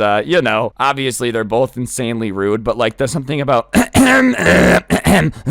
is just like, dude, address me like a person, my goodness. Regardless, the guy decides to ask the Karen who's just standing at the bottom of the driveway doing it over and over again if something's in her throat. And she kind of snaps at him, no, nothing's in my throat, but since you are asking, can I ask why you think it's appropriate for you to play profane music so loudly from your garage? And just the way she had said it, he could tell that it was like trying to be super confrontational, you know? It wasn't like asking a question, hey, can you please turn it down a little bit? It wasn't very loud, but like she didn't have to come at him and be like, why are you playing profane music loudly? And on top of that, the subscriber is really confused because he had walked to the end of the driveway to talk to her and he couldn't hear the music very much anymore. Like he could very faintly. And on top of it, as he had already like mentioned, it's the radio. So there's really no way for it to be that profane. Like I guess the song material itself, but they're going to be censoring every swear word, you know, anything that they deem too inappropriate for public airwaves gets censored. So there's really no way that anything that's playing can be like that insanely offensive. So he tells her, oh yeah, I'm sorry, you know, I can turn it down for you if you want, but it's just the radio, so it can't be anything that bad. And you know, in my opinion, that's a pretty fair explanation. He's like, look, I'll turn it down a little bit. It's just the radio, so it's not that bad. Hits all the complaints and says, I'm sorry. But you would have thought based on her reaction that he had just decided to listen to that complaint and then rattle off every single swear word in the dictionary, like just based on how she ended up reacting instead. Well, I don't think that I'm sorry cuts it, mister. Even if the radio censors swearing, I shouldn't have to hear a peep from your garage while I'm on my walk. I do not want to listen to your radio when I'm on my walk. I want to listen to the sounds of nature in the neighborhood. So listen to me, young man. Get over there to that radio and you turn it off. And he's just kind of standing there staring because he's like, what is going on? So she repeats herself, turn it off. And at this point, the subscriber is just super confused because like he just really can't understand why she's so mad. He had literally opened this by trying to apologize and say, hey, I'll turn it down, but it's not that bad. And so the fact that she's now screaming at him, being insulting, being like, you need to turn it off and demanding he go do it, he decides that he's not going to do that and he's just going to stand up for himself a little bit, which I don't know is always the best decision, the most entertaining for a story, sure, but you know, sometimes if people are a little crazy, you should just walk away. Well, and he says, you know, you are more than welcome if my music is so loud and distracting to call the police or file an HOA complaint, you know. I've offered you to turn it down. I'm not doing anything wrong, so I'm sorry. I was gonna turn it down, but now I'm no longer going to, so you can listen to the radio for all I care. Which, you know, little petty, but that being said, if some lady's screaming at you after you already offered to turn it off, it's like, all right, I don't know, do you kind of earn the right to be a little bit petty at that point? And she just starts yelling at him. If you do not turn off that radio in the next 10 seconds, then I'm gonna go over there and turn it off myself. And the kid started to laugh because he was like, well, that's insane. It sounds like you're threatening, you know, a little kid in like first grade. I'm gonna count to 10 or whatever. But then the Karen literally starts counting down backwards from 10, which I don't think has ever worked to get anyone to do anything outside of like, yeah, kindergarten or first grade, you know? 10, 9, like, is he supposed to just run over to the radio? Maybe when I was 8 and my dad started counting down from 3, I was horrified and it would work. But I just don't think a random person I don't know just like demanding I turn down my music and then counting is gonna do anything to anyone. Like, you know, call me crazy. I feel like if somebody was like, dude, anytime someone starts counting down, I just have to do anything they say, I'd be like, that's not normal, bro. Oh, go rob a bank. 10, 9, he's like halfway there, you know? Regardless, she's doing her countdown and this guy couldn't care any less, but he decides to mess with her a little bit. And so as she's counting down, she gets to 3, you know, 3, 2, and as she gets to 2, he just starts sprinting over to the radio. And he assumed that she would think that like he's going over there to turn it off, you know? And he gets over there and he looks at her and he goes, I'm so sorry. And he turned it up a little bit. Not enough to like be insane, you know, and blow out anyone's eardrums or anything, but he turned it up just enough for it to be noticeable. Not enough to disrupt the neighborhood even, but just enough. Because he wasn't trying to disrupt the neighborhood, you know? He had just wanted to annoy the situation, and it kind of worked. The Karen took it as a challenge, and she starts kind of walking up the driveway, like into his garage, and at that point he tells her, he's like, whoa, whoa, whoa, you can't come in my garage, this is my property. You know, please don't come in here, you can stay on the street, we can argue, but like, don't come in here, you're making me feel weird, you know? And obviously he was still being a little bit petty, but at the same time, you don't want strangers just like walking into your garage, especially when they're mad at you, you never know. And the Karen starts to like go off about how she can go anywhere she wants, she has the right to turn off whatever is disrupting her peace, and she didn't care if it was his property or not. So she starts like walking into the garage angrily. And at that point, the subscriber's like, all right, I'm gonna go get my dad because this is out of control. So he goes inside, and as he's going inside, he sees the Karen kind of walking over to the radio, and he figures that she's gonna turn it off. And by the time he gets back out there, she's gonna have ran away, right? Because it'd be really weird if she was still there when he got back. So he goes and gets his dad, and they come outside, and the music is now insanely louder. I guess the Karen had started trying to turn off the radio and only had somehow managed to turn it up, which is hilarious to me, dude. If you're gonna storm the garage and try to turn off the radio, I feel like the requirement is you have to turn it off. You can't just sit there and be fumbling with it and accidentally make it louder. At that point, you kind of are the reason for the noise complaint, right?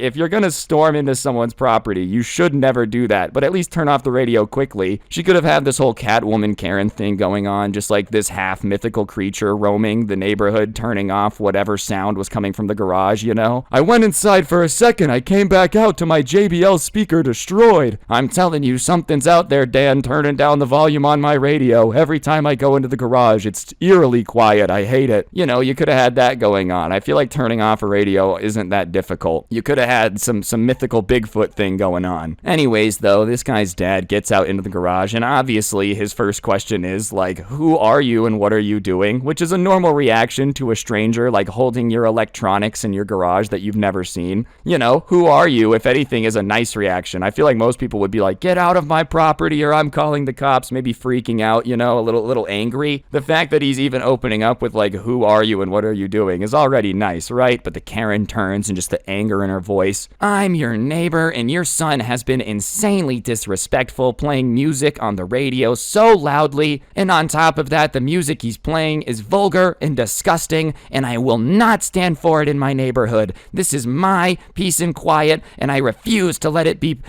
destroyed by some music. And she's going off on this rant about how apparently this dude's music from the radio is just the most peace-destroying thing of all time. It's not very loud. And the dad says what everybody else is thinking at this point, and is like, no offense, but if he's playing on the radio, it can only be so bad because they censor a lot of stuff. And even then, even if my son was out here just blasting swear words on the speaker, it's not really anything that gives you the right to storm into my property and start touching my stuff. Sure, is it rude and disrespectful if my kid's doing that? Absolutely. But that doesn't mean that you can just storm in and start destroying my speaker because you don't like what it's playing, which is fair. Anyways, the Karen is there processing that for a bit, the gears are turning. She's trying to think of a way to justify coming into the garage and attacking the radio for no reason, because the dad's explanation is pretty solid, even if it was the most annoying music of all time, it doesn't give you the right to just walk in here and start attacking someone's property. Yeah, we can agree that some people's music taste is absolute garbage. I think that's just something everyone could agree on. It doesn't mean you get to walk up to their car and turn down the volume on it,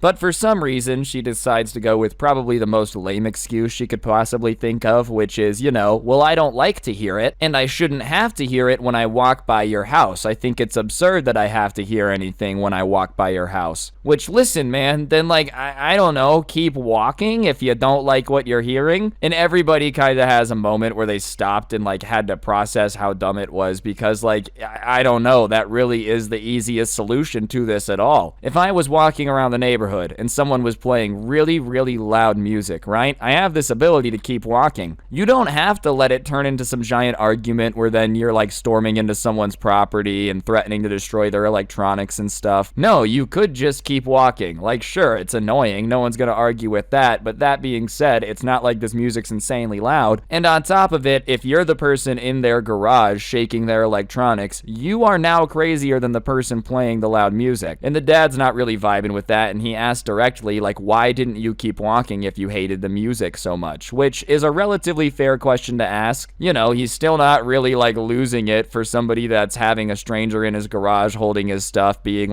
your son's an idiot and disrespectful. Just asking the questions that matter. If you really hate it so much and you could just avoid it, then why not just avoid it? I feel like that's way easier than having to turn this into some giant battle. And the lady's response is, well, why should I have to keep walking, And the answer is, because it's not your house or your radio, and you don't live near here. And the dad asks her, he's like, look, where even is your house? Is it close? Because I know everybody that lives directly around us, and I don't think you're in any of those houses. And she gets really quiet, and she's like, I live near enough for it to be able to be my problem, which is convenient. And he's like, all right, well, where do you live? Like, how close are you? And she goes, well, okay, fine, I live a street over, but I walk this street every day. And listen, man, if you don't even live close to the house that you're standing in the garage of, screaming at them to turn down the music, you know, I'm really unsure of how it's any of your business. Like, you literally could have kept walking. You didn't have to charge the garage and try to turn off the radio, you know, just go back home a street away. And yeah, now it's magically not a problem. You can't hear it anymore. I feel like that would have been the easiest solution. The fact that you don't even live near here makes this entire interaction like 1,000,000% stupider. And so, you know, the Karen starts to stammer a bit because the dad starts to hit her with questions that she answers, which, you know, if you're trying to look good, I don't know why you would answer this way. He's like, well, can you hear it from your house a street away? And she's like, no. And he goes, can you even hear it from 2 houses away? And she says, no. And then he kind of looks at her and he's like, all right, so I'm not really understanding why this is a problem. You know, if you can't even hear it from your house, then like, why are you so mad that you're running into the garage and grabbing stuff? If it's not audible from your house, then it's not your problem. Not saying I would ever be on Team Karen, you know, but if he really was blasting music so loud that she could hear it clearly in her house a street away, I can understand her being pissed, because that's just like inconsiderate, and you know, there's just no reason to be playing music that loudly in a neighborhood. Seriously, dude, like what, you're just gonna wake everybody up and force them to listen to your music? But that's really not what was happening here, you know. But even if in the case of them playing music insanely loud, you still can't run into their house and break the speaker. You can just get mad about it. If you can't even hear it from 2 houses away, though, there's nothing that you should be upset about, you know. And as she's stammering, the dad is like, all right, so if you can't hear it from 2 houses away, then I want you to put down my radio and get out of my garage, you know. And the Karen sets it down and like hasn't said anything and just starts to walk out of the garage. And she's walking down the driveway, and they can tell that she's like getting mad. She has her fist balled up, and she gets to the road again. And it's almost like when she gets to the road, she gets like a second wind of courage, you know. Reinforcements of crazy had arrived, and nothing was going to stop her, because now that she's at the bottom of the driveway, she turns around and starts screaming at them again. Look at how inconsiderate you were of your neighbors. You have no respect for the peace and tranquility of this neighborhood, and it's insane. You know, the irony of the fact that she's now screaming all of this way louder than the music would have ever been, you know, is not hitting her. I'm just saying, if you go to the end of the driveway and start screaming, and the music wasn't audible from the end of the driveway, now there's just a lot more noise, and the entire neighborhood's gonna be annoyed. At least before, it was contained to only you being annoyed, you know what I mean? She stops yelling for a second, you know, almost deciding at that point that her yelling was louder than the music, but she just decided to keep going because, you know, that's just what she did. So she starts going, I'm yelling because of how inconsiderate you are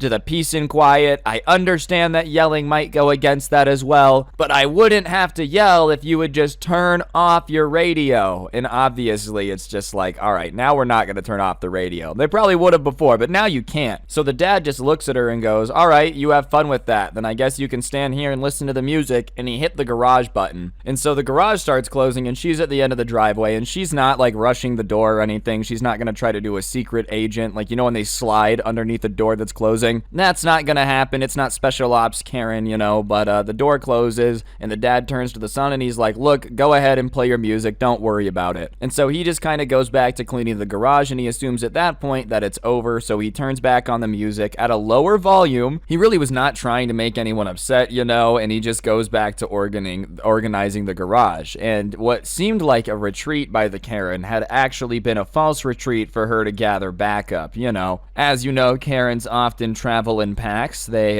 tend to do this thing called overwhelm and destroy. You get 2 Karens yelling at you, it's too overwhelming. Because about 10 minutes later, there's some banging on the garage door, and it sounds pretty loud, so he goes to get his dad just because he was scared, and he figures it's somebody coming back to argue with him about it. So he gets his dad, and when they come back to the garage, the banging is now even louder on the garage door. And so his dad hits open, and as the garage door is coming up, they see 4 sets of legs, so they can be like, all right, there's 2 people here, you know, there's at least more people than there was before. And as the garage door is coming up, it becomes more and more clear who's standing there, and it's Karen again, and what they think is her husband, and they both start yelling in tandem, almost like they had practiced this a bunch, you know, like, all right, let's yell the exact same thing in unison, so it just scares everybody. Two Karens, same thing, screaming in unison is quite impressive. And they just both are yelling about how, you know, what they did was so disrespectful and they can't believe the music. Keep in mind, it's even quieter now. Like, they had really gotten so mad that they decided to come confront them by banging on the garage door. And now their new thing is that they're demanding that Karen gets an apology for embarrassing her when they found her in the garage, which,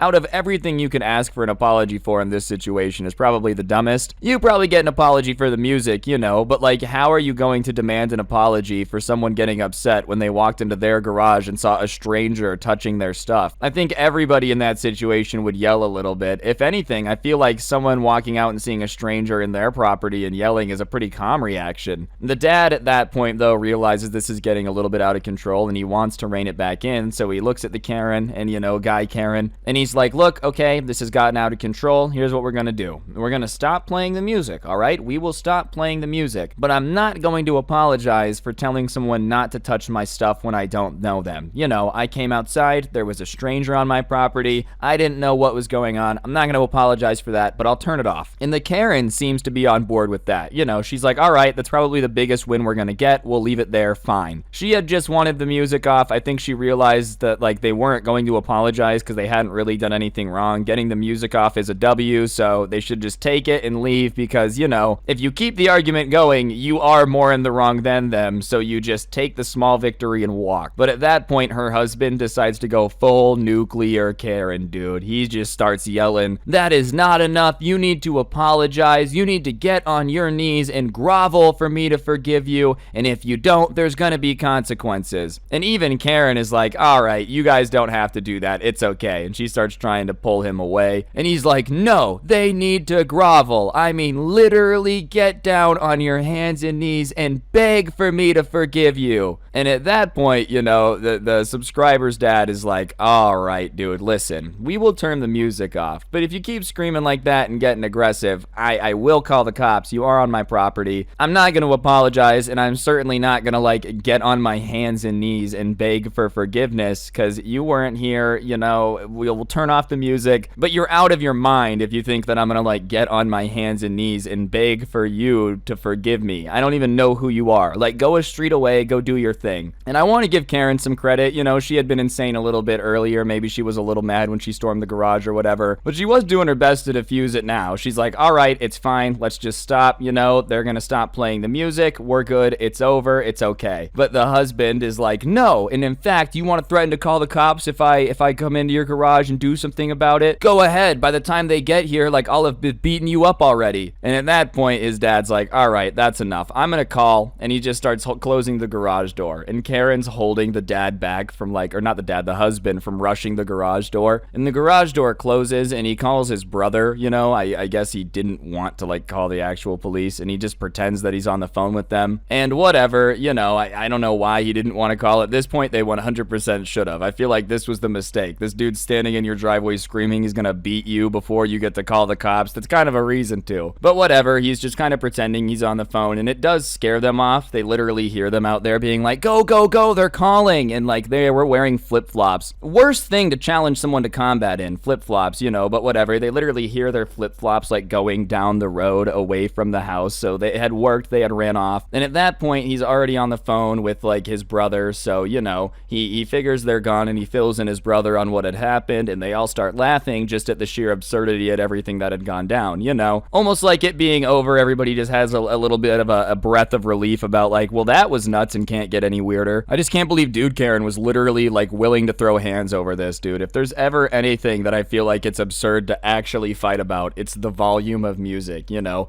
Oh, what did you get your assault and battery charge for? Well, this dude was playing music, so I fought him. And they're like, okay, well, was the music loud? Not necessarily, he just refused to turn it down when I asked, so, you know, I had to beat him up. And they're like, Okay, bro. You know, I'm not one of these people that says that fighting is always stupid. I just feel like you should have a really good reason to fight. If you're gonna fight somebody over the fact that they didn't want to get on their knees and beg for forgiveness because they didn't want to turn down their music, you can't be surprised that people think that's a little aggressive, you know? I just feel like fighting over that stuff is just not worth it, especially when you're like grown men. No one wins in that situation, bro. You're 47. You get tired and like sore after a workout for 6 months. What do you think a fight's gonna do to you? No one is gonna like get on their knees and beg for forgiveness from an out of shape middle-aged man who is turning the shade of a tomato from screaming. Like, I'll take my chances in combat if I have to. Nobody wants to get into combat, you know. I'm just saying, you gotta be a little bit self-aware that like you're just kind of both old men and neither one of you is a UFC fighter and both of you are probably going to lose. And so the dad's like, all right, whatever. They go into the house because he left, and they thought it was over at that point. They figured they wouldn't come back because, you know, they thought they had called the cops. They were obviously in the wrong for being in the garage, so they're like, they're gonna have to leave us alone because it would be nuts if they came back, you know. Well, they thought wrong because after 10 minutes, after this huge freak out where they had ran away flip-flops going down the street, there's this knock on the door, and obviously, you know, they're a little bit apprehensive to open it, but the dad goes ahead and opens it a little bit, and it's Karen and her husband, and the dad immediately is like, get out of here, I don't want any trouble, you know, and they start being like, no, we're not here for trouble, I'm sorry, and the dad has the door closed, but they can hear him yelling, I'm sorry, through the door, and they both have this moment where they look at each other, and like, for some reason, they decide to take a chance and open it. I feel like that was the wrong move, bro. I feel like keeping the door closed is definitely the elite move when it's the people that were just saying that like they're gonna fight you, you know, just keep it closed. It's alright, you don't have to open it. The dad opens the door a bit though, just to see what's going on, and like Karen and her husband are both standing there with a can of Coke, and they're like, we want to give this to you as a peace offering. And the dad is just kind of sitting there a little bit confused because like, okay, you know, it's a can of soda, thank you, I guess. And he takes it from them because they were kind of like, you need to take this, it's our peace offering. And I'll be honest, I had literally never heard of this before. You know, maybe I'm stupid and this is a normal thing, but like I didn't realize that when you fight with your neighbor, you're supposed to bring a can of soda over there and call it a peace offering. You know, especially after you threaten to fight them, I feel like a can of Coke doesn't really mend that. But obviously he just kind of takes it from them and he's like, thank you, peace, I guess. And they're like, no, thank you, you know, no, thank you. And they leave. And the dad closes the door and is like super confused about that entire interaction because it's not every day that like,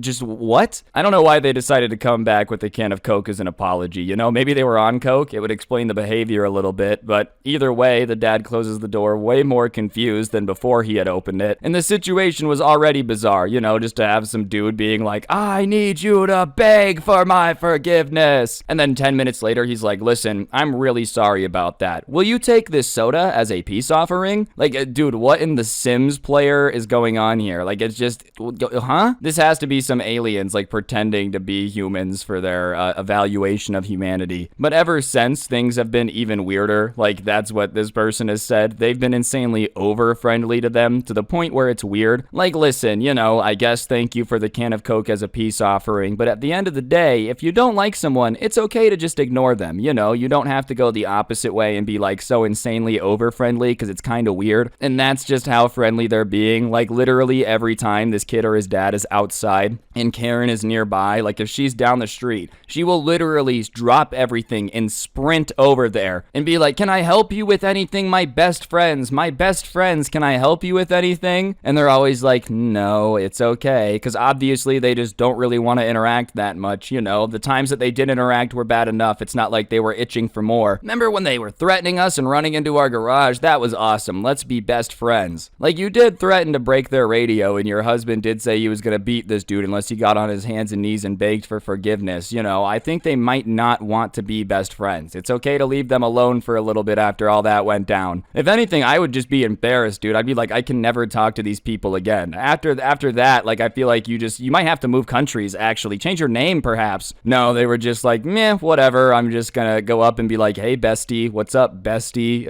How you doing, bestie? Regardless, I think that Karen is going out of her way to be overly nice. It's weird, sure, but it is better than her, like, going the other way and going nuts and becoming hellbent on, like, destroying your life. So at least if she's consistently bringing you cans of Coke, that's a W. hey, best friend, would you like another soda? You're just like, of course I would. It's free. Why not? In fact, if anything, you got to use this to your advantage, right? Every time she offers you a free soda, you just take it and sell it. Get some easy profit, dude. You're going to love the situation as you make 37 cents a day from reselling the Coke products. Alright, so like I said, one of my subscribers ended up sending this in to me, and I guess he lives and works on a farm, and the way that their fields are set up, he has like one field right behind his house, and then another field that's across the street, down a dirt road a bit. It's not insanely far to the point where like he literally drives his tractor to the other field pretty often just to take care of it, and for the most part, because he's on a farm, everyone around him's usually a farmer, so there isn't too many issues or complaints about tractors on the road because everyone gets it. Like, listen, I'm not saying it wouldn't be weird for a tractor to just be going down the middle of the Las Vegas Strip, alright? But you have to remember that if you're in an area with a bunch of farmland, it's not weird to see farm vehicles, and it especially isn't illegal, There's no reason they would just come arrest the farmers for doing their job. And obviously, because they lived in the area, the cops kind of knew what was up, and so therefore they would take the farmer's side if anyone ever had any complaints. Anyways, the only time he was ever on like a real road with this tractor, a paved road with signs and stuff, was literally to go from like this field that they owned on this side across the street to the other side, and then there was a dirt road that was used. And so obviously there's not a lot of time the tractor's spending on the road, and whenever it is on the road, everyone just kind of looks the other day. But on this particular day, he gets across the street and starts going down this dirt road, and he sees another car coming his direction, which happened from time to time. Anyways, as the car's coming, he just kind of assumes that it's another farmer or someone in a truck or something that kind of knew what was up, because why else would any car be on these back roads, right? And the way it worked, if there's another car coming, is you both just kind of pulled to the side, and it laid enough room for both of you to get by if you went relatively slow past each other. He had done it plenty of times at this point, but as he's getting closer to the new car, he realizes that it's not like a farmer's truck, it's not a truck at all, it's a brand new Range Rover. Which, listen, there's absolutely nothing wrong with the new Range Rover. It's obviously a very nice car, but keep in mind that you're in the literal middle of nowhere on a dirt road no one uses, except for like the other farmers he occasionally runs into, but either way, it doesn't really matter. The formula's gonna be the same. They're just gonna have to go really slow, pull over a bit, and everything should be okay. It's not like a truck is any smaller than a Range Rover in terms of how, like, the size of it, right? But whatever, when they get close to each other, the Range Rover just stops and starts kind of honking over and over and over again. And the person driving the tractor is confused and assumes that someone's hurt or something's wrong, because otherwise why would this person just be like spamming on the horn for no reason? So he gets out to go look and make sure everything's okay and that they don't need help. And as he gets out, the window rolls down and he just hears this incoherent screaming in his direction, right? Like, it takes him a little bit to even make out what's being said, but whoever is in the car is apparently not happy to see him at all. What is your tractor doing in the road, you stupid redneck hillbilly? You have till the count of 10 to move that tractor or I'm calling the police. Do you have any idea how late I already am? The last thing I need is some back road loser like you coming and parking his tractor in front of me. This is insane. You wouldn't believe how late I am. You need to get this off the road now, blah, blah, blah, blah, blah. And obviously the person she's yelling at is a little bit awestruck, like just by how rude the interaction has started off. Here he was literally getting out to come check, make sure everything's okay. Now he's being told he's a redneck hillbilly for having a tractor. So he's just kind of standing there for a second, processing this wave of insults that just rushed over him, when like she goes in again. Hello, I'm talking to you standing there. I said move your tractor now, you idiot. And the only thing he says back is like, who are you?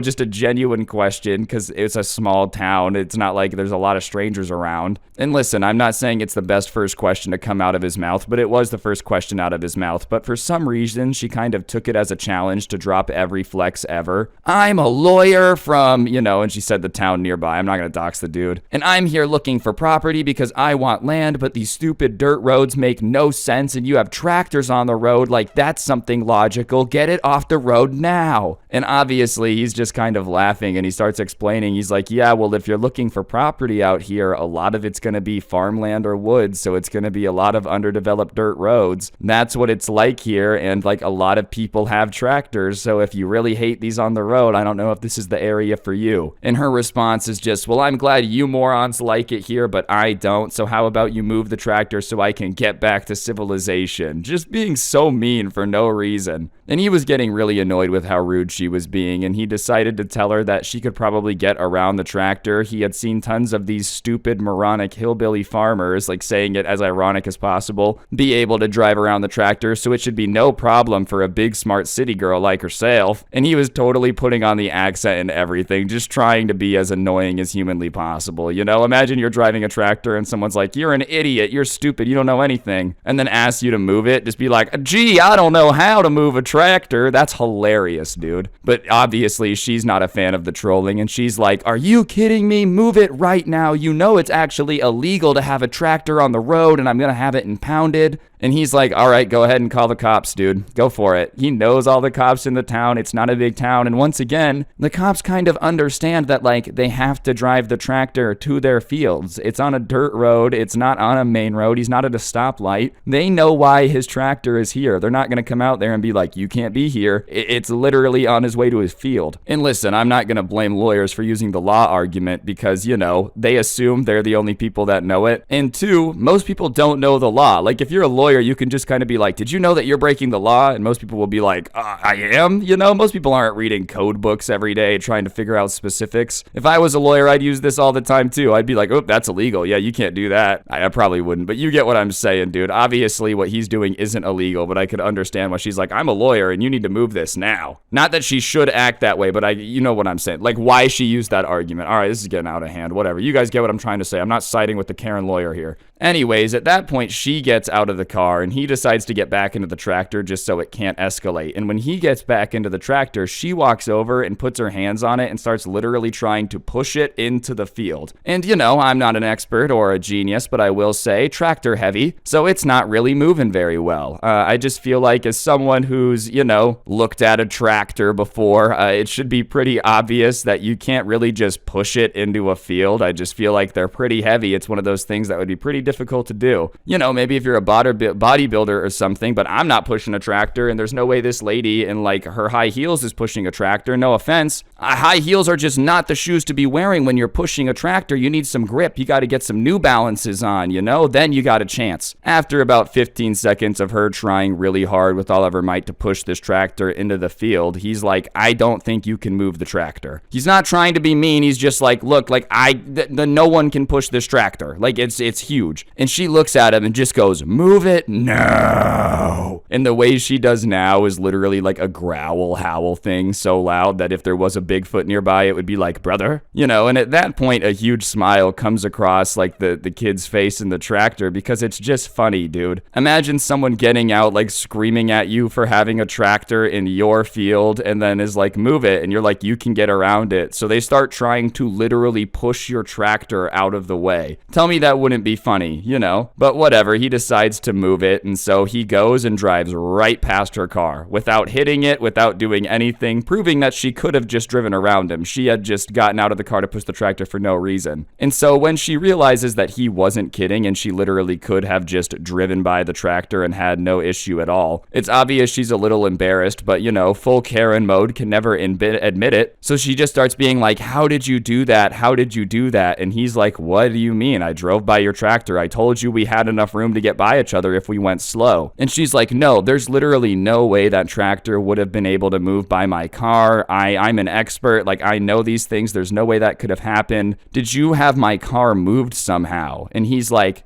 while we were arguing, did I have your car moved like 6 inches so I could drive past it? No. Like, you got to be jumping through some mighty big hoops to be like, aha. Well, he did say he could drive by it. He drove by it, right? But therefore, there's like some secret conspiracy with a bunch of elves that move cars 6 inches to the right so tractors can drive by. I'm just not understanding. Like, okay, she's trying to push the tractor herself. She's feeling like her car got pushed. Is she married to Superman or something? Like, is she actually just the strongest person to ever exist and we don't know it? You know, she was just holding back on the tractor here. She could have thrown it at him, but she decided to show restraint in this one instance. I don't know, bro. This entire thing is funny. I just feel like cars don't be moving like that on the regular unless you're just on something or insanely ripped, like Superman strength. If all of a sudden I found out that, like, when my mom, you know, was alone and there wasn't a parking spot, she just got out and threw the car that was in the parking spot so she could park there, I don't know if I would be horrified horrified or impressed, but it seems like this lady might be someone who has those skills, dude. Moving cars and tractors comes easily to her. I don't know what you're supposed to do with that strength other than like sign up for the government and be a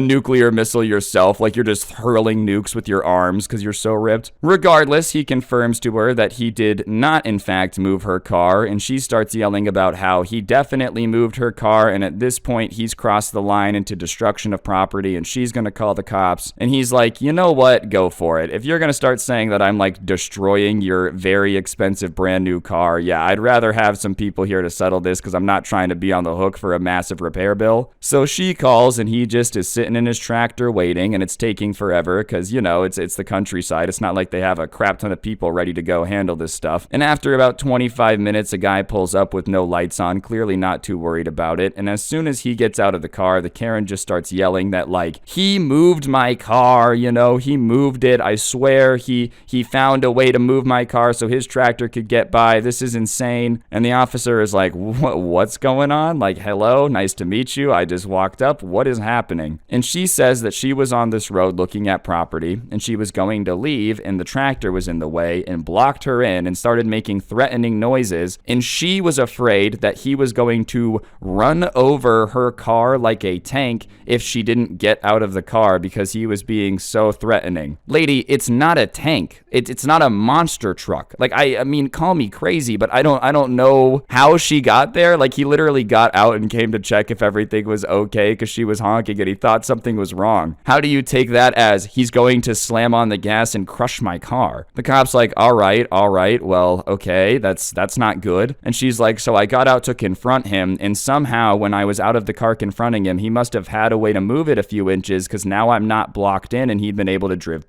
by. But she's 100% sure that she was blocked in before. So, you know, magic. That's the only explanation as to how they've gotten here. Listen, I'm not saying it wouldn't be scary if you were cornered by a tractor. Obviously, that would be horrifying, but that's just not really what went down here. Like, if there was some psychopath rolling around just boxing people in with his tractors, by all means, have him arrested, lock him in jail, throw away the key. But if some dude's just driving to his field and you just don't want to go slow around him, so you're just like, nah, homie was trying to block me in, that's kind of not cool. You know, I also love how she said threatening noises from the tractor. Like, what threatening noises could even be coming from it? Oh, the price of gas. Whoa, like, that's pretty scary. Okay, that's threatening. You know, I don't have a tractor. I'm not sure if they have a horn. I'm just not understanding what threatening noises could be coming from the tractor. Oh, I've got a knife. I'm a tractor. Oh, like, I don't think they can talk, bro. I just don't really understand how you're gonna be afraid of just an inanimate object making threatening noises. Anyways, he kind of gets the statement from her, and obviously he comes to talk to the kid a bit, and he's like, I didn't move the car. I have no clue how I would have done that. And the cop's like, yeah, you know, I'm pretty sure you didn't move the car because, one, it's a car, and she says that you pushed it a few inches, but I feel like there would be tracks of some sort if you pulled the car. Like, we're on a dirt road. You would definitely see where the tires had been dragged back, you know? There's no marks from the tires sliding,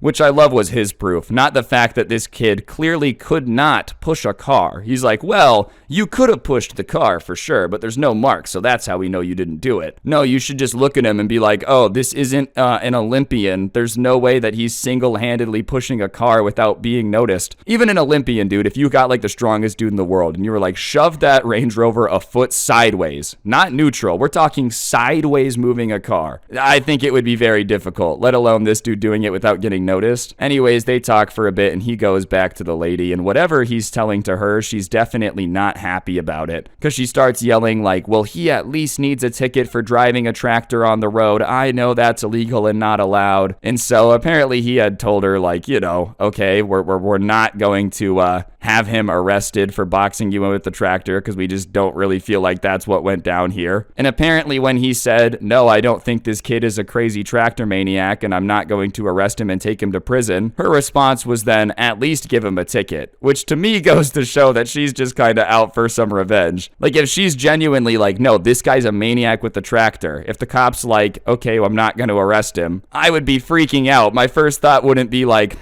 maybe we should give him a ticket, a financial fine perhaps. He's a maniac with a tractor. A ticket's not going to do anything. And he says he's not going to give him a ticket either. Like I said, the cops around here kind of get how it is. Like, what is he supposed to do, bro? If he starts fining people for driving their tractors on roads that you could get by them on, like, the farmers are gonna be pissed. If the farmers are pissed and they stop making food, good luck getting any groceries, huh? Imagine there's a new law passed. It's like, if you are within 30 miles of a Range Rover, no tractors may be operated, okay? We've made a software that literally prevents tractors from turning on if cars are in the vicinity. Good luck. Food supplies go to zero. We all just like starve. No, thank you. Anyways, she says something about how like if they're not going to do anything, then everyone around here is a bunch of stupid hillbillies and she's not buying land here. So they could thank themselves for the amount of money that wasn't going to be coming to this community. And they're kind of like, okay, thanks, I guess. Like, sure, it would have been cool if you built a giant mansion here, but if you also hate tractors, it's probably not for you. I'm sure they're like money in their town, but they also probably wouldn't like having the cops called on them for doing their jobs every day. Like, this is literally the equivalent of moving into the neighborhood, seeing your neighbors, like, I don't know, outside, calling the cops on them,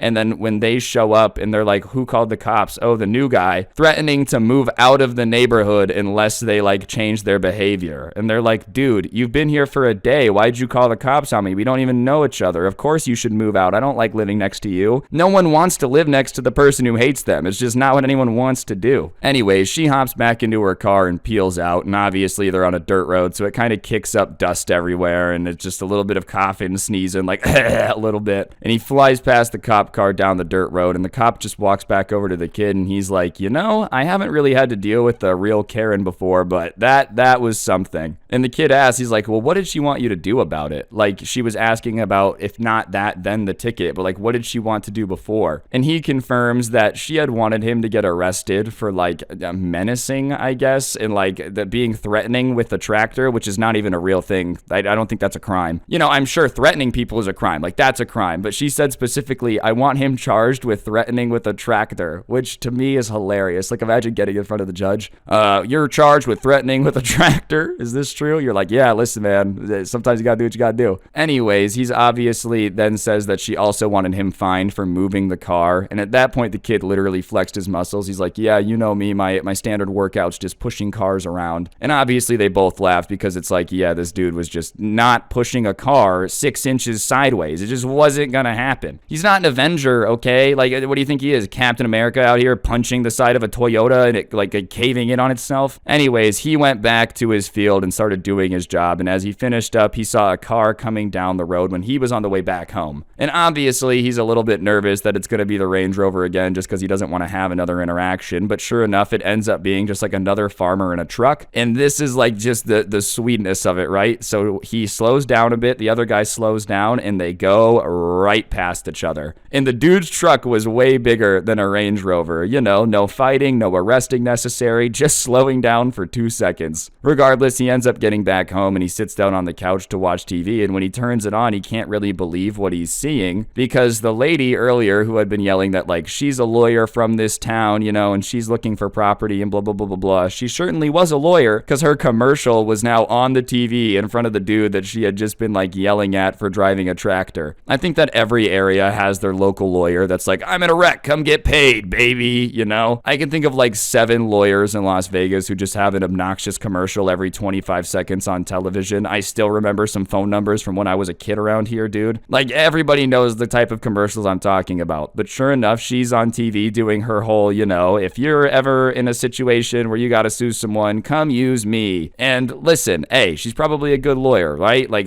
no judgment off that. It's just the irony of like seeing this commercial when you were just getting yelled at is kind of funny. And what's very interesting about the commercial though is the whole Karen persona was gone. You know, she's like, my firm can provide some of the best care and compassion in the business, which is a good ad. I'm not gonna lie. That would make me want to hire the law firm, but it's hilarious if you're the person that just got the cops called on you for like existing and owning a tractor. You probably would be a little bit confused. Like, where's that compassion for me, huh? You know, seriously though, I'm sure she's a really good lawyer. If anything, I would want to hire a Karen as a lawyer, right? Like, that's how you really get stuff done, bro. Because she's going to get in there and the judge is going to be like, da-da-da, no! And he's going to be like, all right, you're right. Yeah, I don't want to fight with her. Karens are not fun to fight with, dude. I feel like that's the type of personality you want as a lawyer. You know, like that type of personality. All right, what's going on, guys? It's your boy Scrub here, back again with another video. Hope you guys are having a great day. I know I am.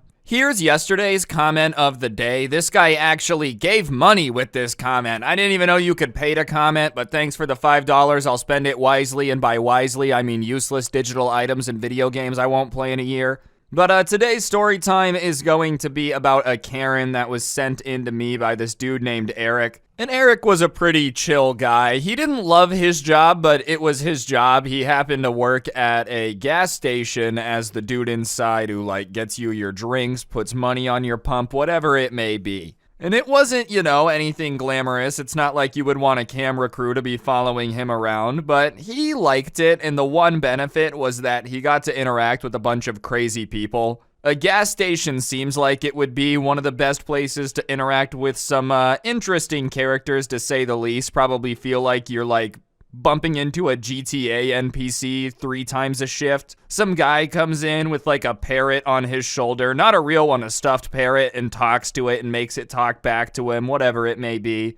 He just had some pretty crazy customers. For example, there was one guy that would come in with this stuffed animal dog that was on a leash, and he would make it look like it was walking.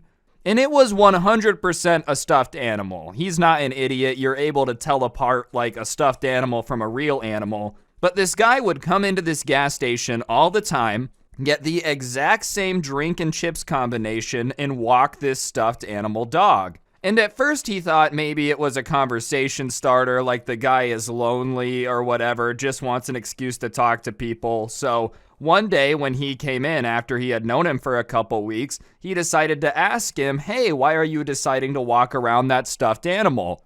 And when he asked the guy why he was walking around that stuffed animal, dude, the guy's face contorted as if he just smelled the rankest fart of all time, walked into the bathroom after somebody had food poisoning levels of disgust, and got angry saying, what are you talking about? It's not a fake dog, it's real. And he looks down at this dog, and it's just very obviously fake, but the guy is getting increasingly angry, almost shaking with anger over him daring to question the reality of the dog.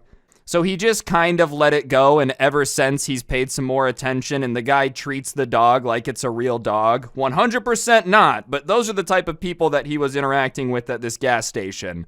And what's wild is that's the second craziest person he interacted with in the story time. Whatever, most days in the middle of the week it would be pretty slow. There was a huge rush of people on the way to work getting gas and after work getting gas.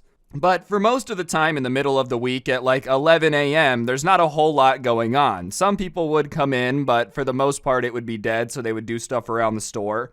But he's standing there at the counter because he had done everything he had to do, and this woman comes in, and he's not trying to pay attention, but he can't help but pay attention because the way she's acting is super weird. She kept looking at him, staring at him, and whenever he would look over, she would look away really fast, and she wouldn't move or do anything when he was looking at her. Seriously, to the point that if he looked over, she pulled someone trying to avoid a Jurassic Park dinosaur velociraptor thing. Its sight is based on movement, don't move. She would just freeze. But whatever, he kind of just stops looking at her directly and is watching her out of the corner of his eye because it's the only person in the store, and the fact that she was being weird made him more suspicious. If she would have just come in and said hey and grabbed a drink, then he wouldn't even have thought about it anymore. But her trying to not be noticed made him want to notice what she was doing more.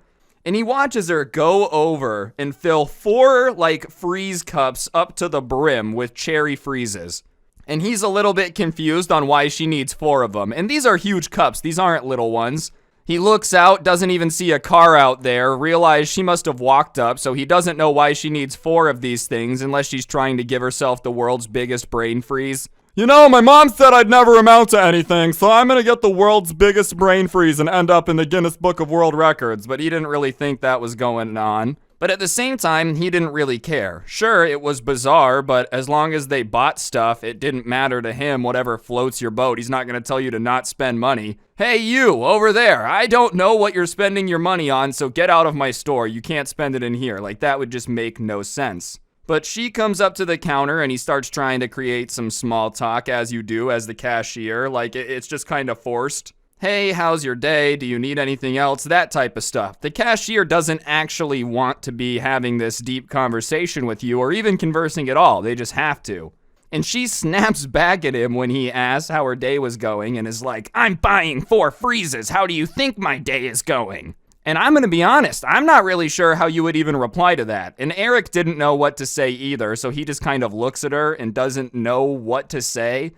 Is it going good? Like, it could be going one or the other. Either you're buying 4 ginormous freezes because you're having a party or you're in a great mood, or you're trying to cope with something. I don't know. That's not my job. I was just asking how your day was because you're a customer trying to buy stuff. This is the type of person that you read about in a math problem later. It's like, Janet bought 37 ices. It's like, why did she do that? We don't know, but Janet loves diabetes. I just don't really understand why you would need all these, but the total comes out to like $15, and he's not trying to create any more small talk after she kind of dumpsters him trying to do it the first time.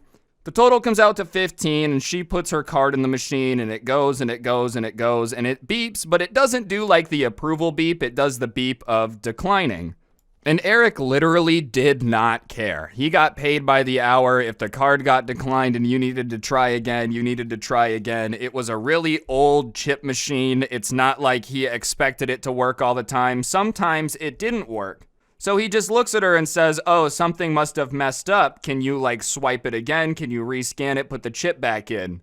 Not a weird comment, pretty standard. Well, she starts getting insanely defensive, being like, your machine is broken, I know I have money, it's not my fault that you don't have a machine that's able to read my card. And he's just taken aback on the aggression because he had just very calmly said, go ahead and do it again. So he kind of looks at her, confused, and says it again like, yeah, it's not that big of a deal, go ahead and just do it again and it should go through, no biggie. And she's very defensive about how she doesn't want to do it again. She knows that she has money. And he says, well, unless you scan your card, like there's no way for us to get the money. And I can't let you take all this stuff unless you pay for it. So I don't know. You have to try again. So she puts her card in and it takes like the longest 30 seconds of all time. You know when a situation is just mad awkward, so time just starts feeling like it's going on forever? That's what's happening, and the card's just reading, and sure enough, it declines again, and he just kind of looks at her and doesn't say anything, because everything that he has been saying has apparently been wrong, so he was just gonna keep his mouth shut. And she looks at him and says, what now? And he's like, well, do you have another card? Do you have cash or something? And she says, well, I have no other way to pay. And he's like, well, then I don't know what to tell you. And she starts trying to guilt trip him. Well, I think you should just give it to me. It's not that big of a deal. It's $15. And he had worked with people before if they were maybe $1 or $2 short, 1 or 2 cents short. Sure, whatever, no big deal. But when somebody comes up to you and expects it, it's just completely different. Like, oh, give me this $15 worth of stuff for free. And it's not like they really needed it. No one needs 4 giant freezes. So he just says, like, I can't do that. And instead of being reasonable and just thinking to herself, ah, dang, well, that's my fault, I couldn't pay for it, she does the exact opposite and starts screaming at this poor Eric guy, saying that he's a moron and it's his company's fault that they don't have a card reader that can read cards because she knows that she has money.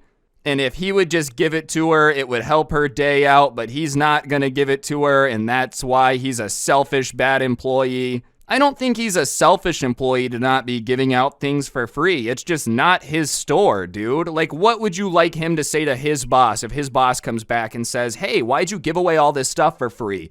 Well, she said I was being a jerk because I didn't give it away for free, so I had to. Yeah, that store's not going to be in business for long. I promise you everyone in the neighborhood's going to be running in telling the guy that they don't have money for it, and if he doesn't give it to him, then he's mean. That's just not a good way to stay in business. It's not his fault that you can't pay for it. He can't just go away giving away free stuff. So he kind of says that much, being like, look, ma'am, it's not my fault that your card didn't read, but you're putting me in an awkward position when you asked me to put my job on the line for a stranger that I don't know. Pretty logical, pretty reasonable, and instead of replying to it with anything near that, she just starts threatening him, saying that if he doesn't give it to her, then he's going to regret it and she's going to make sure that he suffers. Way too intense for just some stupid frozen sweet water, you know? They just put some flavoring on ice. It's not like it's really that deep. You're gonna regret this. I'm gonna make you pay. Over a sugar drink, dude? Over a sugar drink? I didn't even know people could be this addicted to sugar. She's acting like she's on meth withdrawals and someone's withholding it from her. If you don't give me these, I will make you suffer. Like, what in the Marvel cartoon evil villain is going on? And he doesn't back down. If anything, it pisses him off even more that she's gonna sit here and try to threaten him, force him to back down and give her this stuff for free. So he just says, no, you can't have it for free. I don't know what to tell you. And she lifts up 2 of the ices and puts them above her head and says, I'm gonna throw them. And he's like, don't throw it, come on. Even if you throw them, I'm definitely not gonna give it to you for free. And her response to that is to throw 2 of them on the ground. And it was almost like gallon smashing. You know that stupid trend way back in the day where people would go into grocery stores and throw gallons of milk on the ground? That's kind of the vibe. They just splat everywhere, they make a mess. And the worker's just thinking, Eric is like, I have to clean this all up. This sucks absolute butthole. I don't want to clean this up. So he says that she needs to get out. That's too far. She picks up the other 2 in response to him saying, get out, and says that she's not gonna leave. All right, well, you have to leave. You can either leave or I'm gonna, like, call someone to make you leave. And she throws the other 2 on the ground. And Eric really didn't want to have to call the cops. He didn't want to have to call everyone, but she doubles down and says that she's not going anywhere. She literally won't leave. And so he has no choice but to start dialing 911, and he's doing it all dramatically to try to get her to, like, run away and leave. All right, I'm calling them. I'm gonna call them. And she's just not leaving. I'll keep it short and sweet. There's a gift card code on your screen right now. I give one of these away every single day and I upload every day. So if you're new, you should subscribe, turn on those notifications. I really appreciate it. And while I got you, be sure to press the like button. Otherwise, no joke, no scam. You'll be cursed by a 900-year-old witch and she will take all the baloney from your fridge. Eric calls the cops, lets them know what's going on, and they're not in a rush. They're like, is she stealing anything? And he says, no, but she says she's gonna wait. I told her to leave. And they're like, well, we could basically only get her for trespassing. He says, yeah, I know, but she's not gonna leave. So they said they were gonna send someone over, and he literally, on the phone in front of her, says, I hope she just leaves before you guys get here. He does not want this to turn into something. He wants this lady to just get out of here. It's not that big of a deal. But she is just standing there, arms folded, acting like she just has nowhere better to be. Which, listen, I don't know if she came in here trying to make trouble, but if you did, you succeeded. You created trouble. Now get out of there before you get in trouble for the trouble. The entire time they're waiting for the cop to get there, though, she's angry at him as if he's done something annoying. Oh yeah, he's the annoying one, not you. The lady that came into his work, started causing a bunch of problems, and then after he said, leave, I'm calling the cops, just refused to leave because the cops are gonna come here and magically be on your side.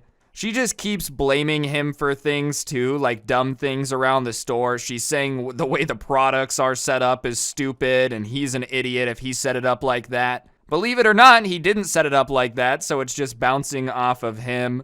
But about halfway through just insulting him for the store, the way he handled things, she starts getting like upset about what had happened to her ices. In almost tears in her eyes, like grown woman on the verge of crying is screaming at him.